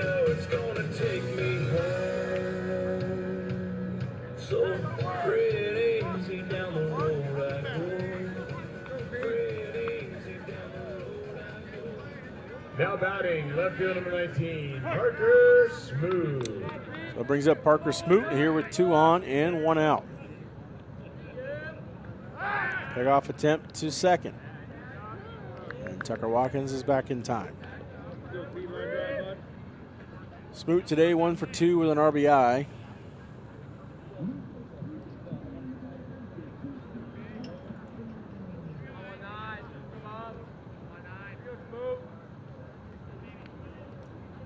Isaac Moore delivers from the stretch. Ball hops out of Evan King's glove, and both Bomber runners will advance 90 feet.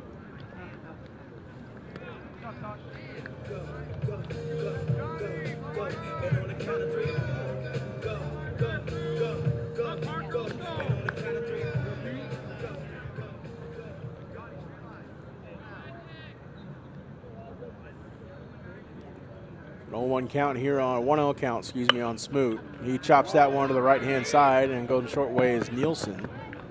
Excuse me, is Reed at playing first now for Walla Walla. But Tucker comes across the plate to make the score 9-3 Richland.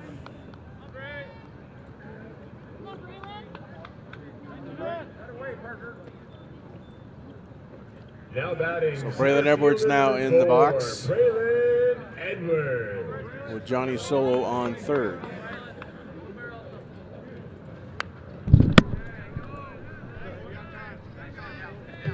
Parker Smoot now 1 for 2 with 2 RBI in today's game.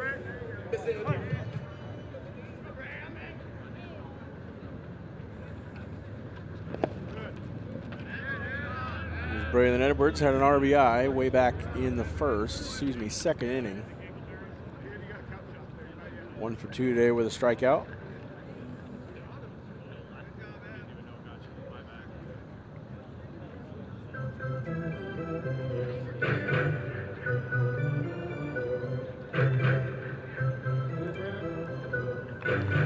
Plate umpire will go chat to the Blue Devil pitcher once again.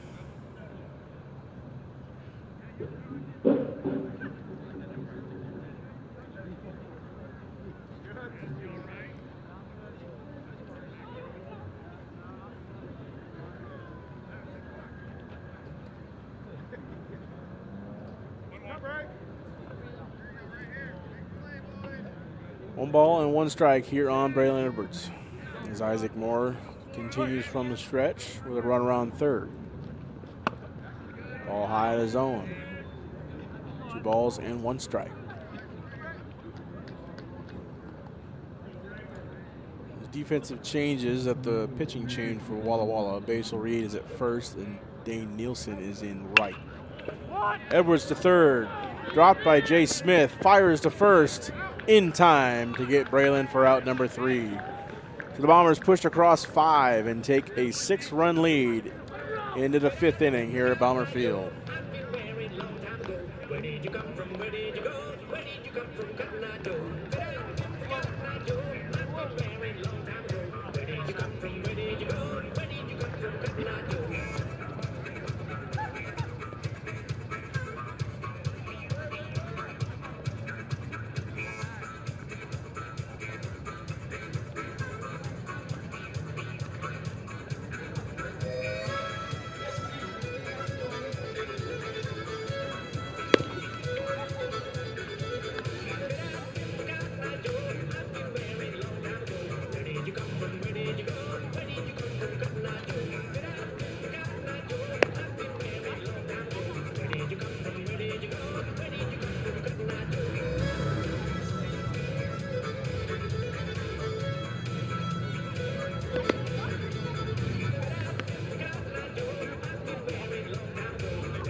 Welcome back to Bomber Field. We go to the 5th inning. Deacon Quisenberry still on the hill for the Bombers, and he will face Michael Spalding first.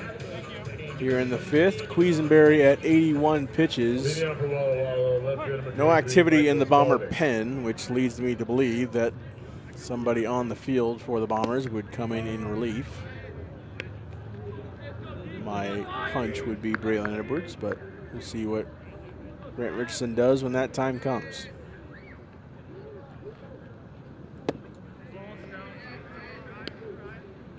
First 2 pitches are balls delivered to Spalding.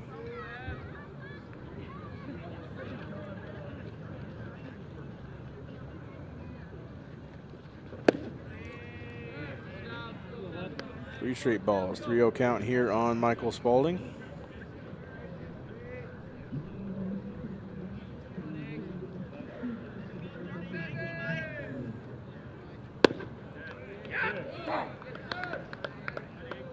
One count now on Spalding. At Roy Johnson Field, the 2 games are done.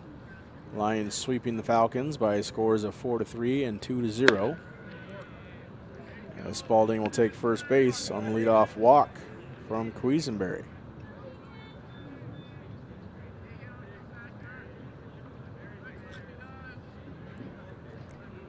So in steps Dane Nielsen for Walla Walla. Now batting, first baseman number 15, Dane Nielsen. Nielsen 0 for 2 today with 2 strikeouts.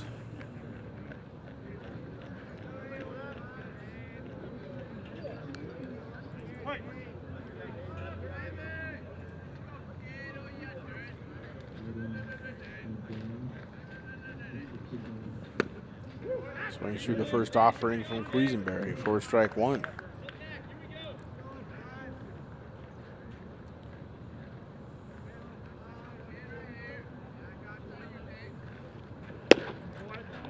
Check swing, catches the zone anyway. Strike 2. Complete opposite of the first batter up. Quisenberry's ahead 0-2 here on Nielsen.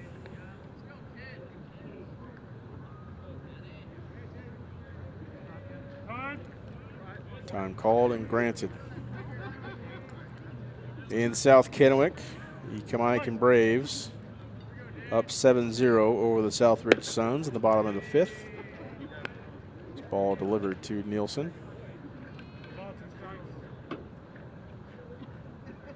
Hermiston with a 3-0 lead over Sageview in Pasco, so more than likely Hermiston will take that number 3 seed from the 3A MCC ranks.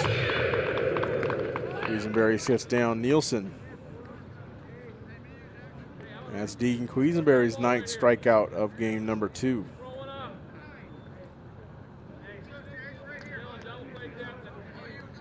And hitting for the Blue Devils, number 4, Chase Smith.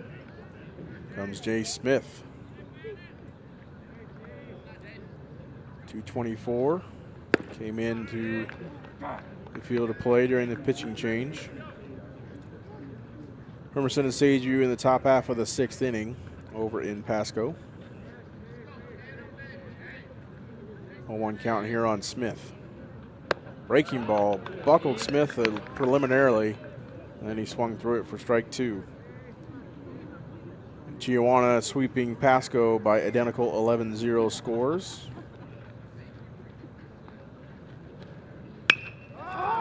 Smith flies to shallow right, out to get it as Parrott. Nice catch for out number 2.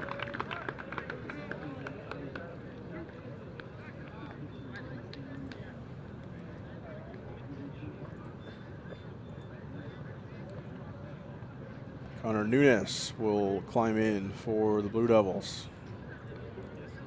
Nunes has done some little bit of damage in game number 2. 1 for 1 with a run scored and a walk. He's up here with 1 on and 2 out. Number 24, Isaac Moore.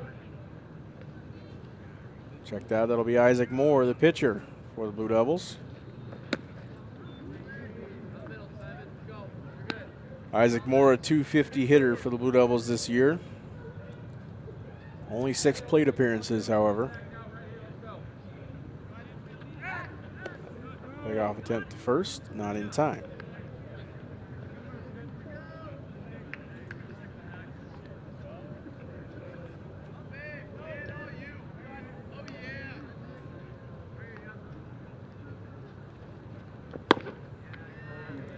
Out of zone, 2-0 count here on Isaac Moore.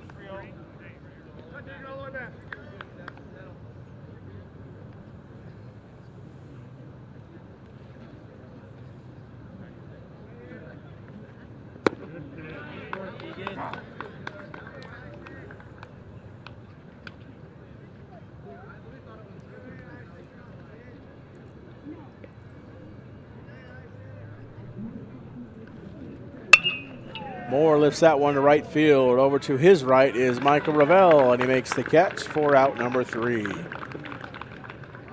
No runs across for Walla Walla. We go to the home half of the 5th. The Bombers with a 9-3 lead.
Home half of the 5th we go here at Bomber Field. Isaac Moore still on the mound. Dylan Parrott will lead things off for the green and gold.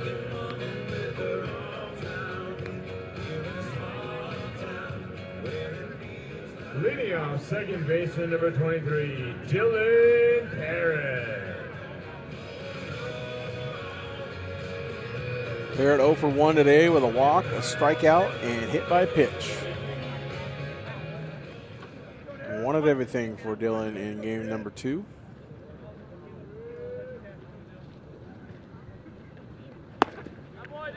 He, of course, faces Isaac Moore for the first time.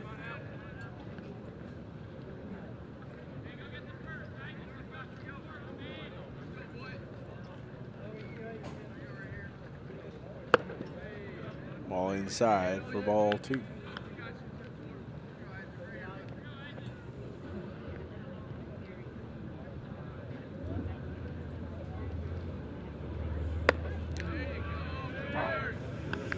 Talked about the MCC. Now the GSL has 1 game to play. I believe they'll wrap up their regular season on Monday. Parrott to second base off the glove of McCauley, and Parrott will reach on the tough infield single.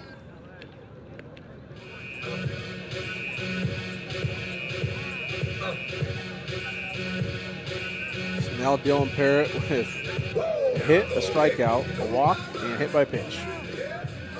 Now batting, brings up Jackson Woodard. 2, Jackson Woodard.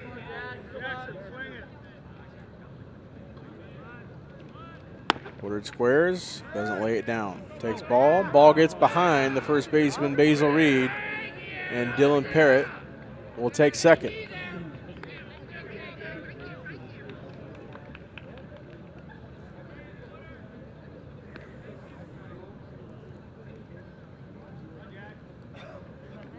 That is the downside to trying to pick off runners as often as Walla Walla attempts to. Seen a couple pass balls here in game number 2 get behind the first baseman. Led to a couple Bomber advances.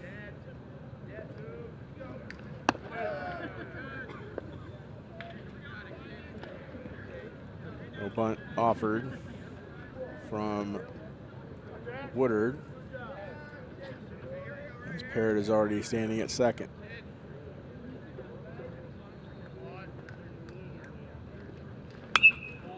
Woodard fouls that one away. 2-1 count here on Jackson. So I was saying the GSL still has 1 regular season game left after tonight on Monday, May the 4th. University Titans winning the Greater Spokane League, 16-1 in league play so far. They finished their season up against the Cheney Blackhawks over at Cheney High School.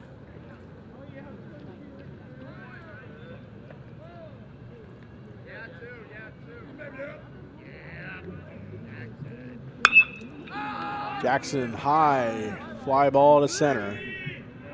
Trey McCauley battles the lack of light at this time of night and makes the catch for out number 1.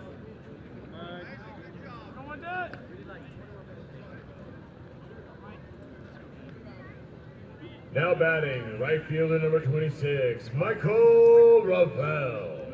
Michael Ravel now stepping in his fourth time around, excuse me.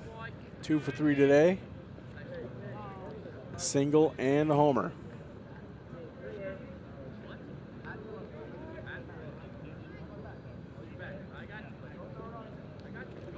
Runner goes, Parrott to third. In time as Parrott steals third.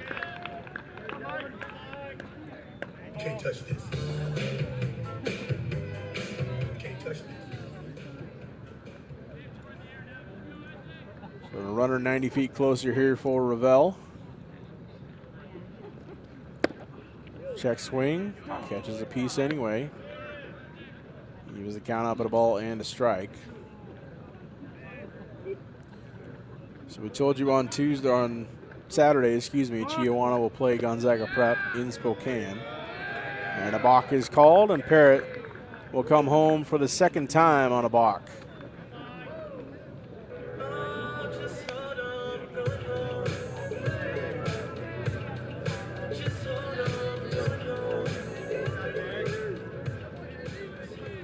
And I should rephrase what I just said. I believe it was Jackson that came home on a balk previously and eliminated the RBI attempt from Michael Ravel.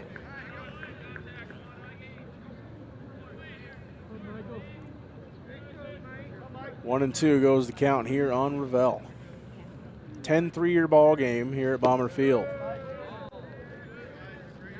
Game number 2 of this doubleheader. The Bombers winning game 1 by a score of 5-3.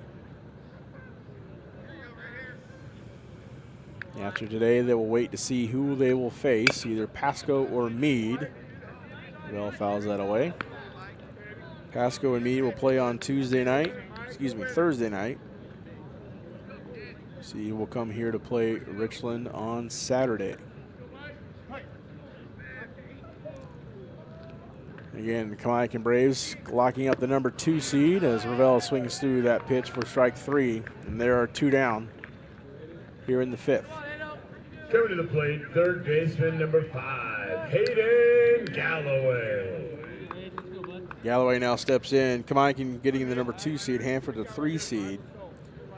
They will play either Lewis and Clark or Ferris. Lewis and Clark and Ferris only a game apart in the GSL standings. And with 1 game left, still to be decided on those 2 seeds as Ferris and Lewis and Clark split the season series.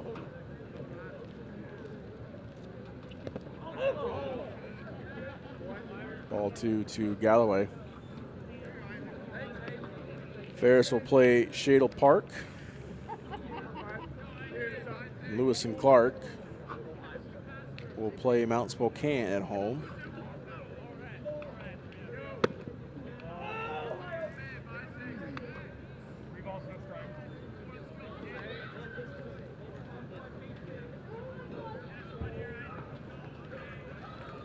The count here on Galloway, and he wears the 4th pitch and will take first.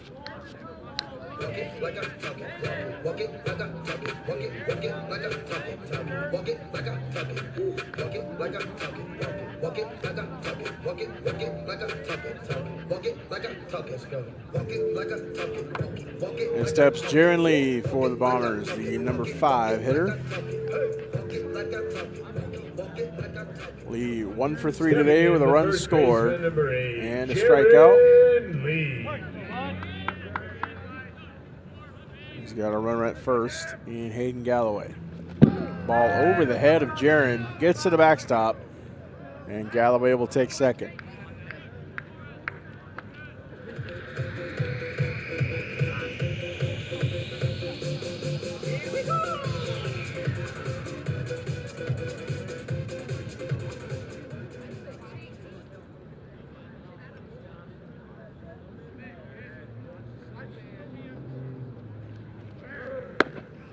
1 becomes, or 2-1, 1-0 becomes 2-0 on the ball delivered to Jaron Lee.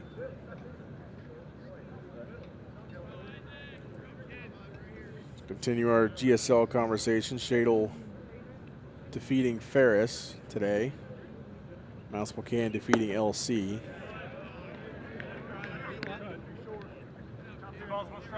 So if the same teams win on Monday, that'll mean Lewis and Clark travels down to the Tri-Cities to face Kamiakin. Strike delivered to even the count up on Lee. And Hanford will travel to Spokane and face the Ferris Saxons on the South Hill. District 6 quarterfinal beginning next Saturday.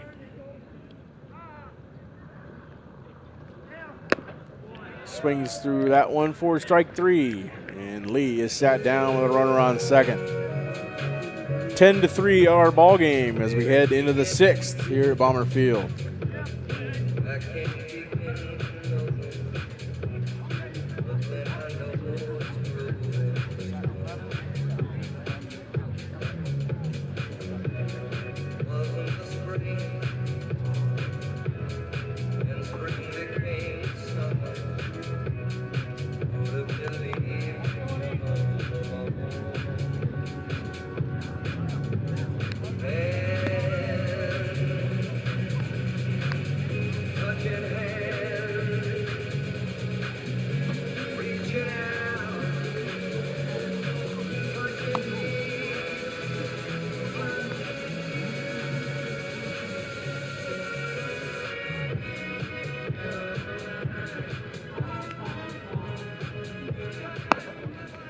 Now pitching for Richland, number 11, Ethan Engel.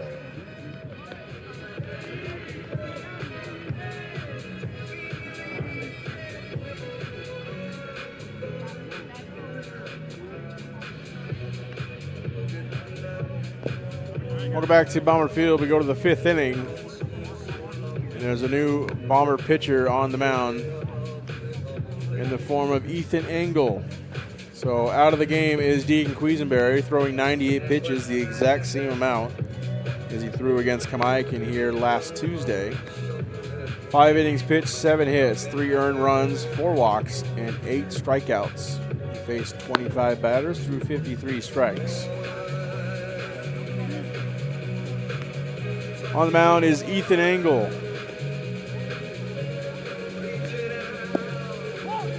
Senior 1 2/3 innings pitched thus far. 3 hits, no earned runs, 1 walk, a strikeout. And with no earned runs across, leads to a 0 ERA.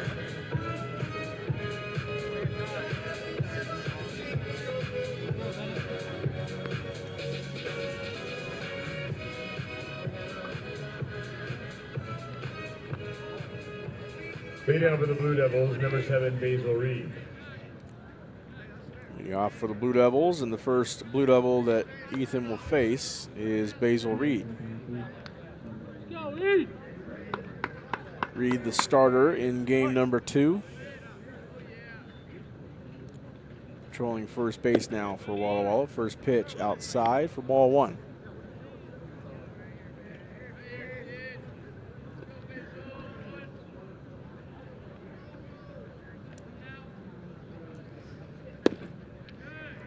Also outside, ball 2 here from Engel. Just tries to get 2 breaking balls to locate. Last ball fouled away.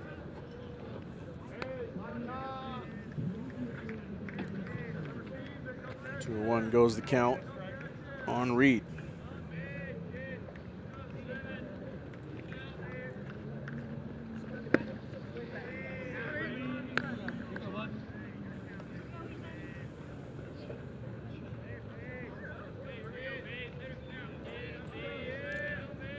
One pitch to Reed.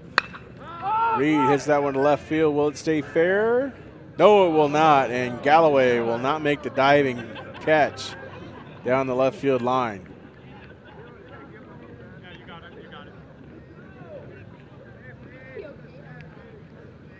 Great effort, though, from Galloway trying to squeeze it and get the first out of the inning, but all that was a long strike, and the count runs full here on Reed.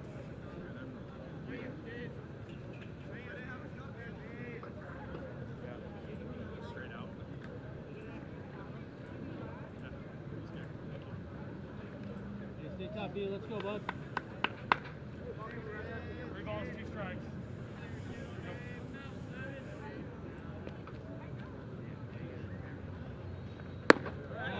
Breaking ball, ball 4 to Reed. And leadoff man reaches for Walla Walla.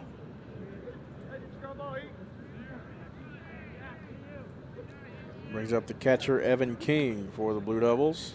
Now batting, the catcher, number 12, Evan King. Runner at first in Reed. No stolen bases thus far.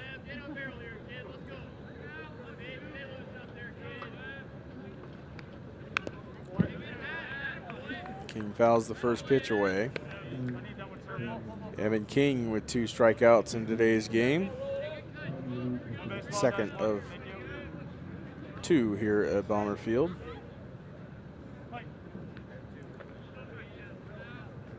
Two of 8 total strikeouts for Deegan Quisenberry. So he now faces Ethan Engel for the first time and falls behind Engel 0-2.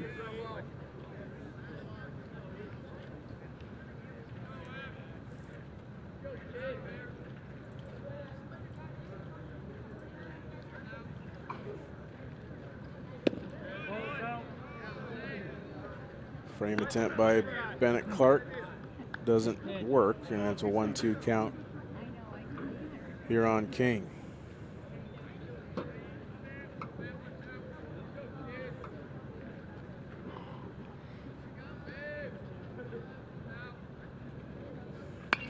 Breaking ball, King lifts that to the left-hand side. Over to get it is Galloway. Can he get it? No, he cannot. As it bounces in front of the equipment shed. Galloway made me think he had a chance at it because of how hard he ran towards the fence. But it was a good 20 to 30 feet out of play.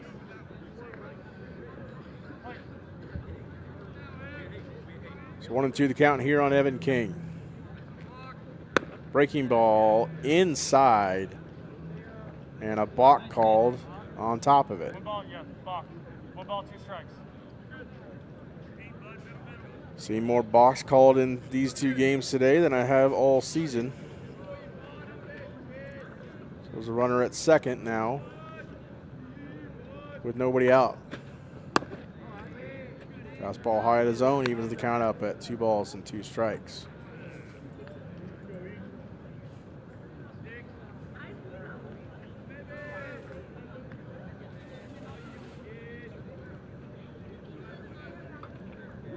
Engel from the stretch. The 2-2. Breaking ball back towards Woodard. Woodard gathers, fires the first in time to get King. And Reed now stands on third with 1 down here Now batting, in the center fielder 6th. 10, Trey McCauley. And Trey McCauley digging in once again.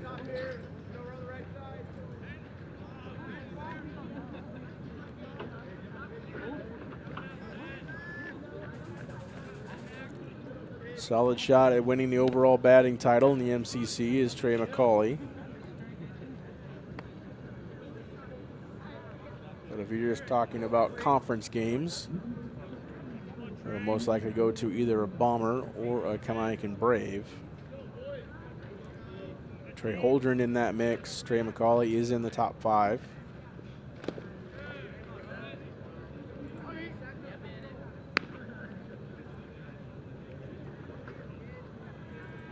Work hard, Bennett. Work hard.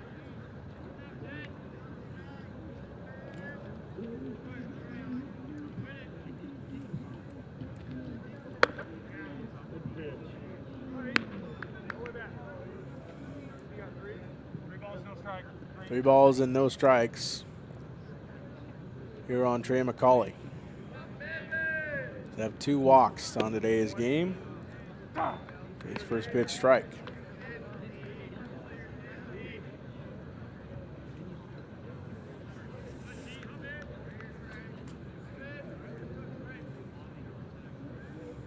3-1. All four, and Trey McCauley will take first. So first and third for the Blue Devils Here you go, bud. with one down. No, ground ball, get you out of it, kiddo. And 3 walks drawn from Trey McCauley here in game number 2. Brings up Braden McCauley. Now batting, second baseman number 11, Braden McCauley. 2 for 3 in game number 2, was 3 for 3 in game number 1. Very efficient day for Braden. Hits that one up the right field line and into right field. That'll score 1. Trey McCauley motors to third, and will he take a turn? No, he won't. He'll stay at third. An RBI single off the bat of Braden McCauley. His hot day continues. The runners at first and third. Score now 10-4, Richland.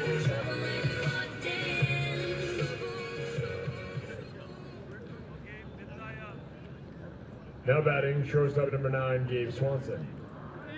Gabe Swanson stepping in for the Blue Devils.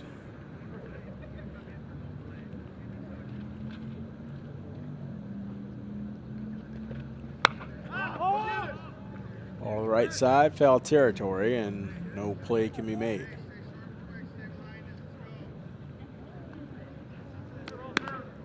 So Braden McCauley, 6 of 7 in today's 2 games here at Bomber Field. And I believe all 3 of them have been singles. All 6 of them, excuse me, have been singles, and they have.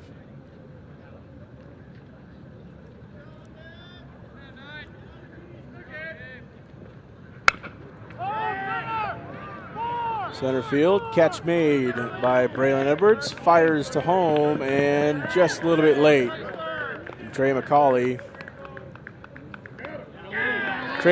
left early from third, and the side is retired. No run scored.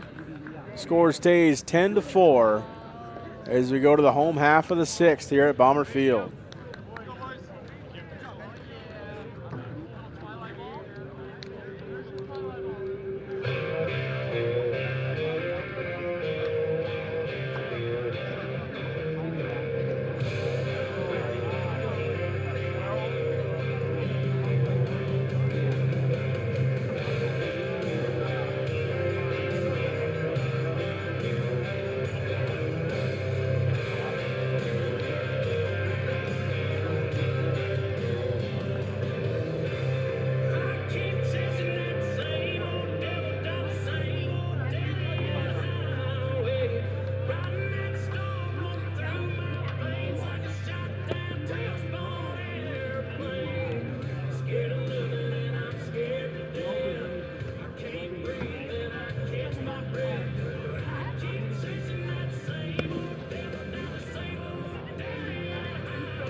Leading off and pinch hitting for Richland, number 12, Tyler Huck.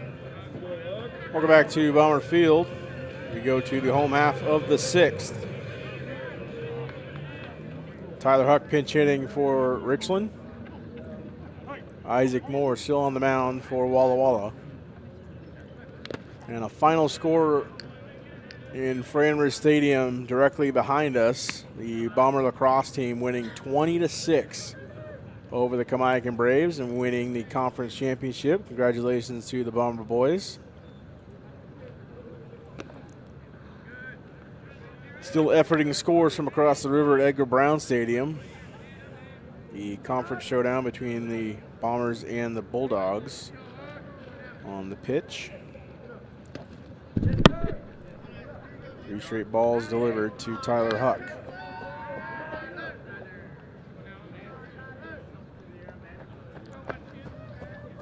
Huck hitting .420 this season. 500 on-base percentage. Flares that one to right, and will it land? No, it will not. Great play there made by Braden McCauley, ranging from his position at second for out number 1.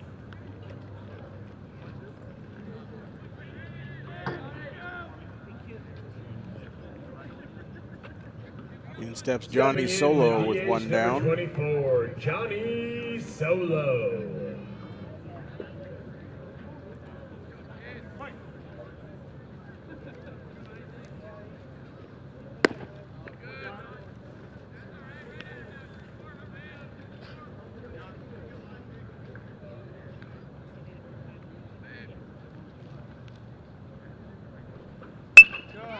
Johnny Solo up the middle, ranging to his right is McCauley. McCauley to first, not in time. Solo with the single and struggles to get back to first over the overthrow, but a Johnny Solo single here with 1 down.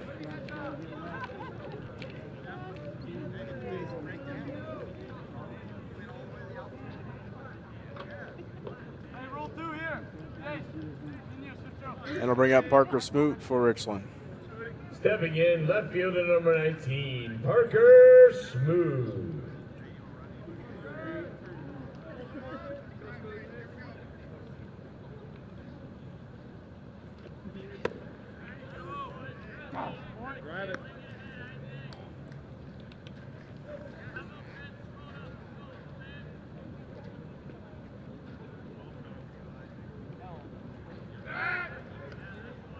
Off attempt to first, not in time to get Johnny.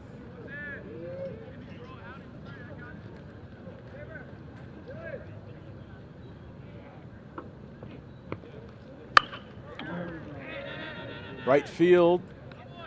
First step was back for the right fielder Nielsen, but he needed to come forward a bit to make the catch for out number 2.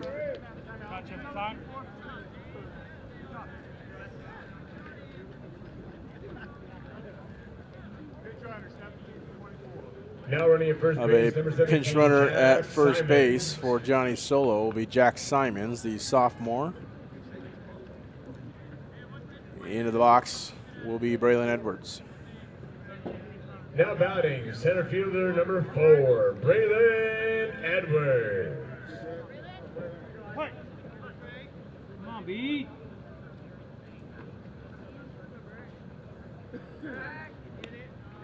Another pickoff attempt to first, and another bomber back safely.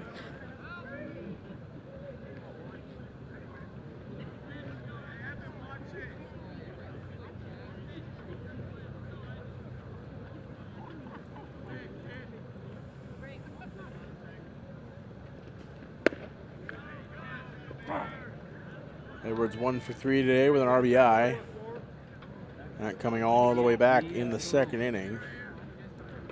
Second run of the game for Richland.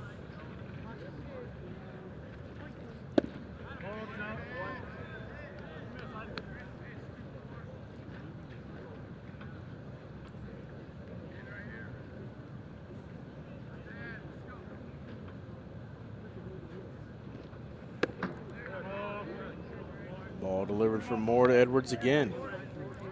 2-1 the count here on Braylon.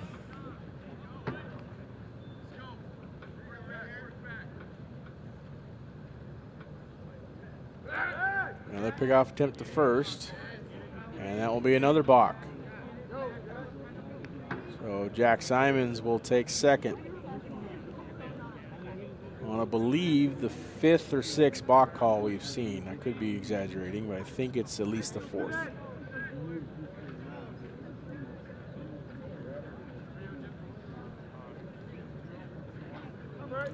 That's what I get for not scoring the game as I go here as I call the game here on Atomic TV. 2-1 the count here on Edwards. Runner on second is Jack Simons.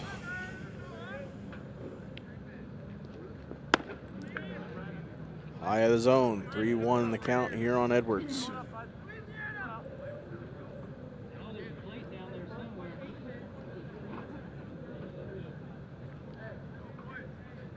And Walla Walla choosing to have their shortstop in charge of pickoff attempts at second. Pitch, strike 2. Count runs full on Edwards. So you'll see the pitcher, second baseman, catcher, all looking towards the shortstop for the signs. 3-2 pitch on the way to Edwards. Slap back up the middle. Over to his right is Braden McCauley. Over to first. Not in time. Edwards reaches on a single. Jack Simons comes around to score. And it's 11-4, Richland.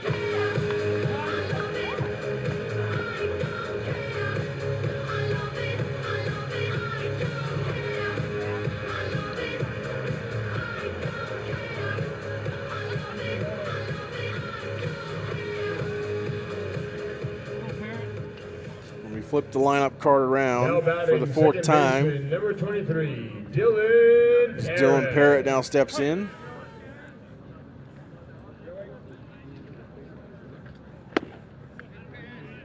Again, Parrott the most eventful scorecard in today's game, number 2. Single, a strikeout, a hit by pitch, and a walk. Fights that one off to the right side. Can a play be made? No, it cannot. Goes into the Walla Walla dugout.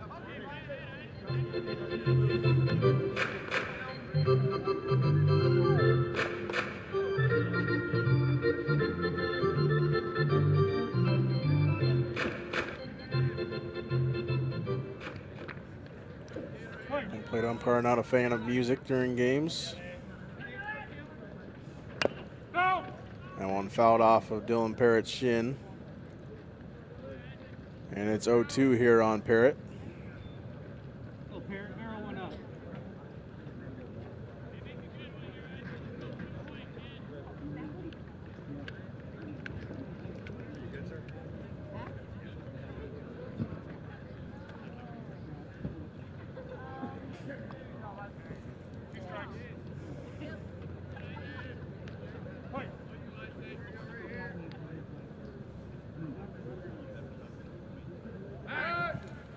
Pick-off attempt to first. Not in time to get a Bomber runner.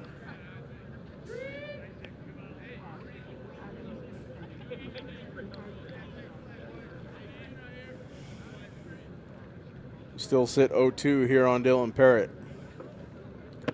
Pitch. Ball 1.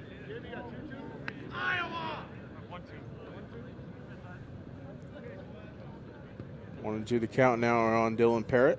Go, Parrott. Stone one right here. In the dirt. Evens the count up.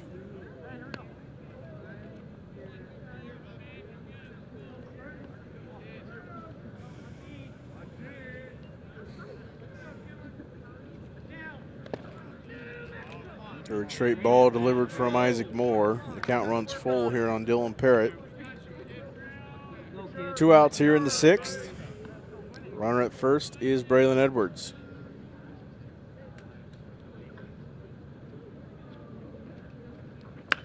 Runner goes. That one fought off into left and just over the outstretched glove, foul.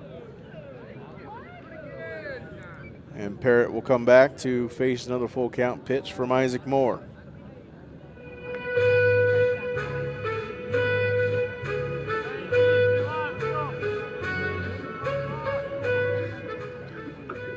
We do have a score update from Edgar Brown Stadium. Bomber boys dropping their game against the Pasco Bulldogs by a score of 1-0. And that popped up on the bat of Parrott. And squeezed by Evan King for out number 3. To the 7th we go at Bomber Field. The Bombers with an 11-4 lead.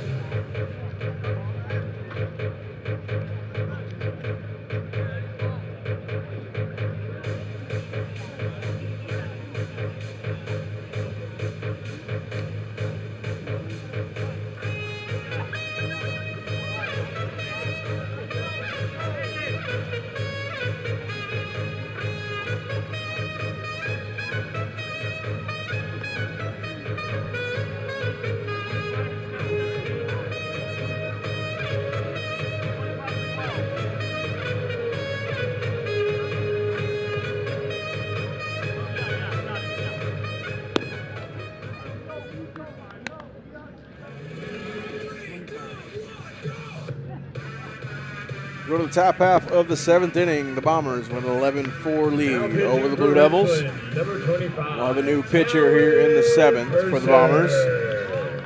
Be number 25, Talon Purser. Exiting the game for the Bombers is Ethan Engel. One inning of work, 1 earned run, 2 walks, only 20 pitches, 10 of them were strikes. Entering the game for the Bombers is Talon Purser. This season, he's only thrown in 2 innings, 2 hits, 1 earned run, no walks, and 4 punch-outs. A .350 ERA. He will face the 4, 5, and 6 hitters from the Blue Devils.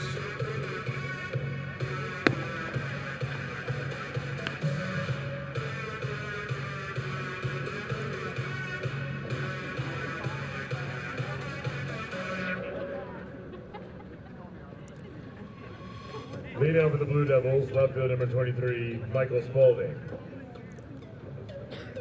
Michael Spaulding leading things off for Walla Walla. The Blue Devils are down to their final 3 outs here at Bomber Field. First pitch from Purser. This is low for a ball.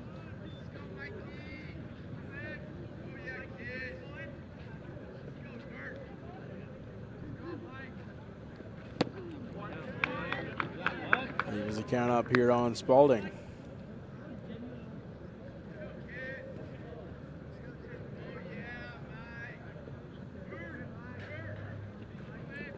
One breaking ball, slips out of the hand a bit early. It's 2-1 count here for Purser on Michael Spaulding. Spaulding 1 for 2 in today's game with an RBI and a walk. So now is ahead of Purser, 3-1.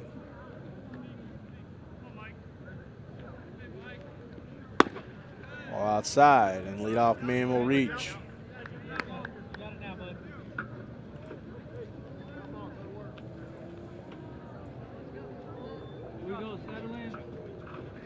So with a runner on first, in steps a pinch hitter for the Blue Devils. Pinch hitting for Walla Walla, number 22, Cole Williams.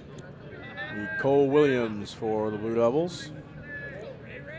125 hitter on the year, only 9 plate appearances for Cole.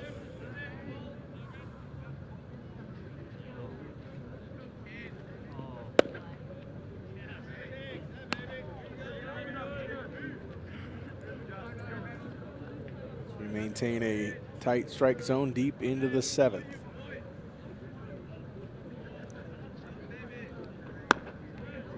Ball misses high. 2 balls and no strikes here on Cole Williams.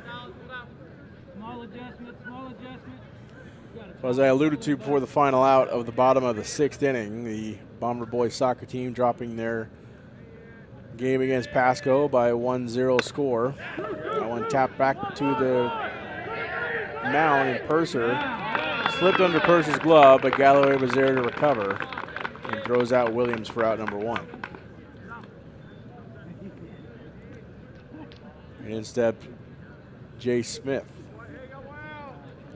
Now batting, number 4, Jay Smith. And unfortunately for the Bomber soccer team, that'll make them fall all the way to the number 3 seed and will be on the road for their district quarterfinal game next week. If they won tonight against Pasco, they would have been conference champions and the number 1 seed in hosting. Now they fall to the 3 as a result of a 3-way tie between them, Pasco, and Chiawana. And they will be on the road for their first round matchup. One fouled away and another balk called.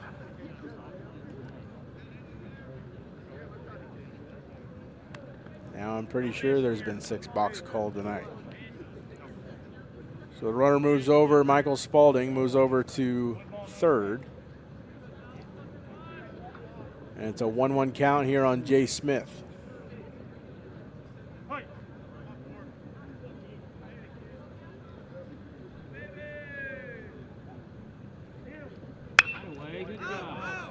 Smith fouls that one away.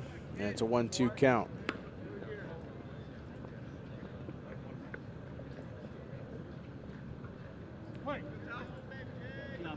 Kiddo, compete right here. Let's go.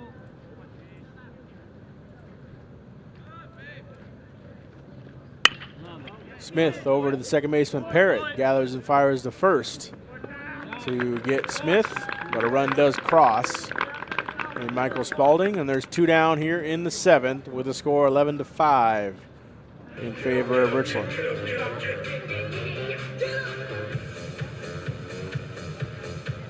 Now batting number 24, Isaac Moore.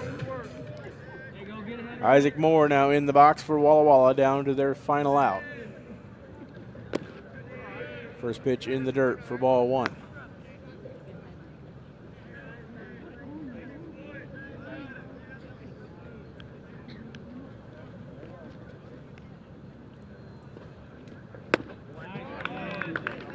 Just to finish the thought on the Bomber soccer team, they will travel to Gonzaga Prep next Thursday at a time to be determined. Their quarterfinal matchup. 1-1 in the dirt, 2-1 count here on Isaac Moore.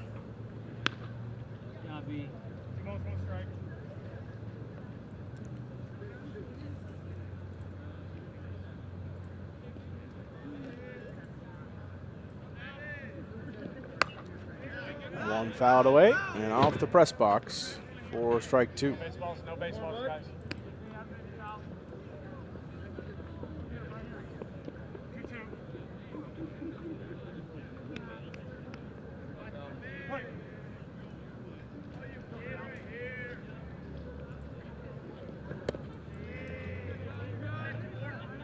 Ball 3 thrown and a full count here on Isaac Moore.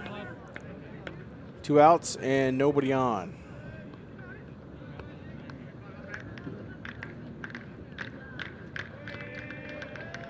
The 3-2. Out away again. We'll have another 3-2 pitch.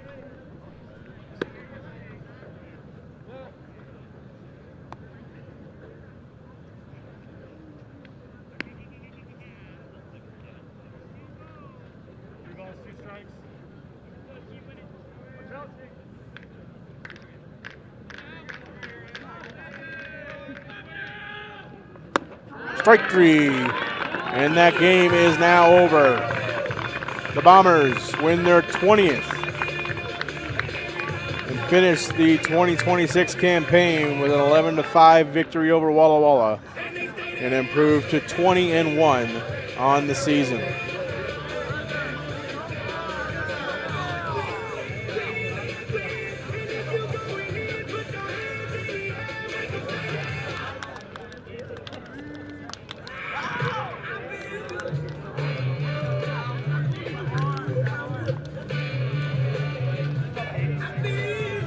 The Bombers finished the regular season with a 21 overall record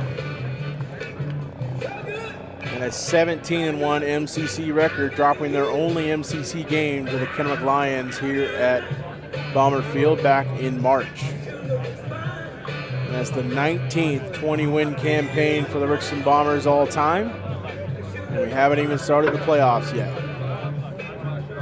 Speaking of the playoffs, those will be on Saturday against either Pasco or Meade.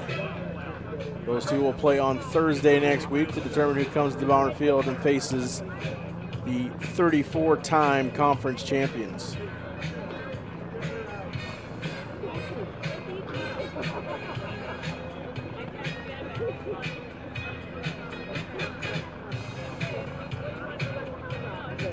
Deegan Quisenberry getting the win in game number 2. Basil Reed takes the loss. And with the loss, the Walla Walla Blue Devils will be the number 4 seed in the 3A tournament.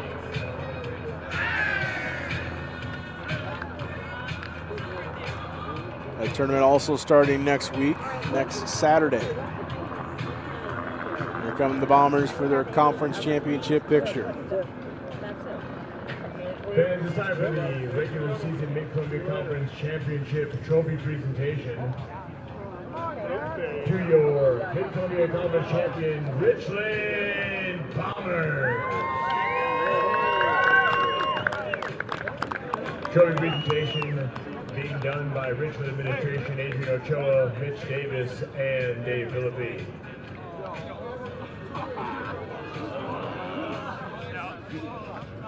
Hey, you want the big one though? You want the big one though? This one's weak. This one's small. Coaches.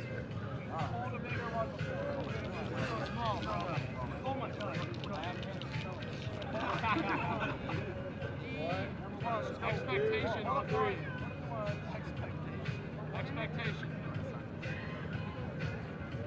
Your 2026 MCC champion.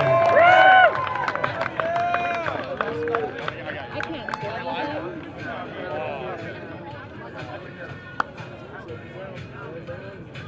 Final score, Richland 11, Walla Walla 5. Richland sweeps the doubleheader.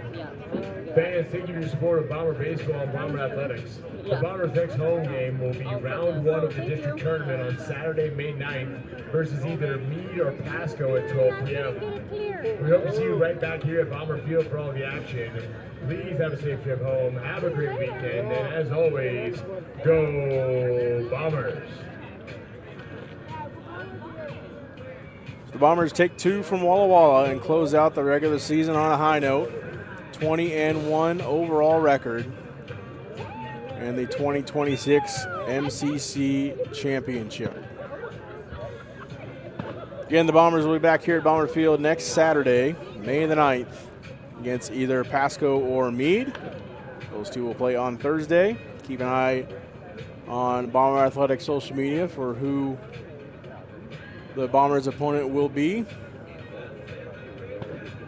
Bombers win the nightcap by a score of 11-5, 9 hits, 1 error to Walla Walla's 5 hits and 2 errors. Thank you for tuning in today. Thank you for tuning in all season long here on Atomic TV. We appreciate you viewing Bomber Athletics here on Atomic TV and continue to do so throughout the playoffs. Bombers win by a score of 11-5. We'll see you next Saturday here at Bomber Field. Good night, everybody.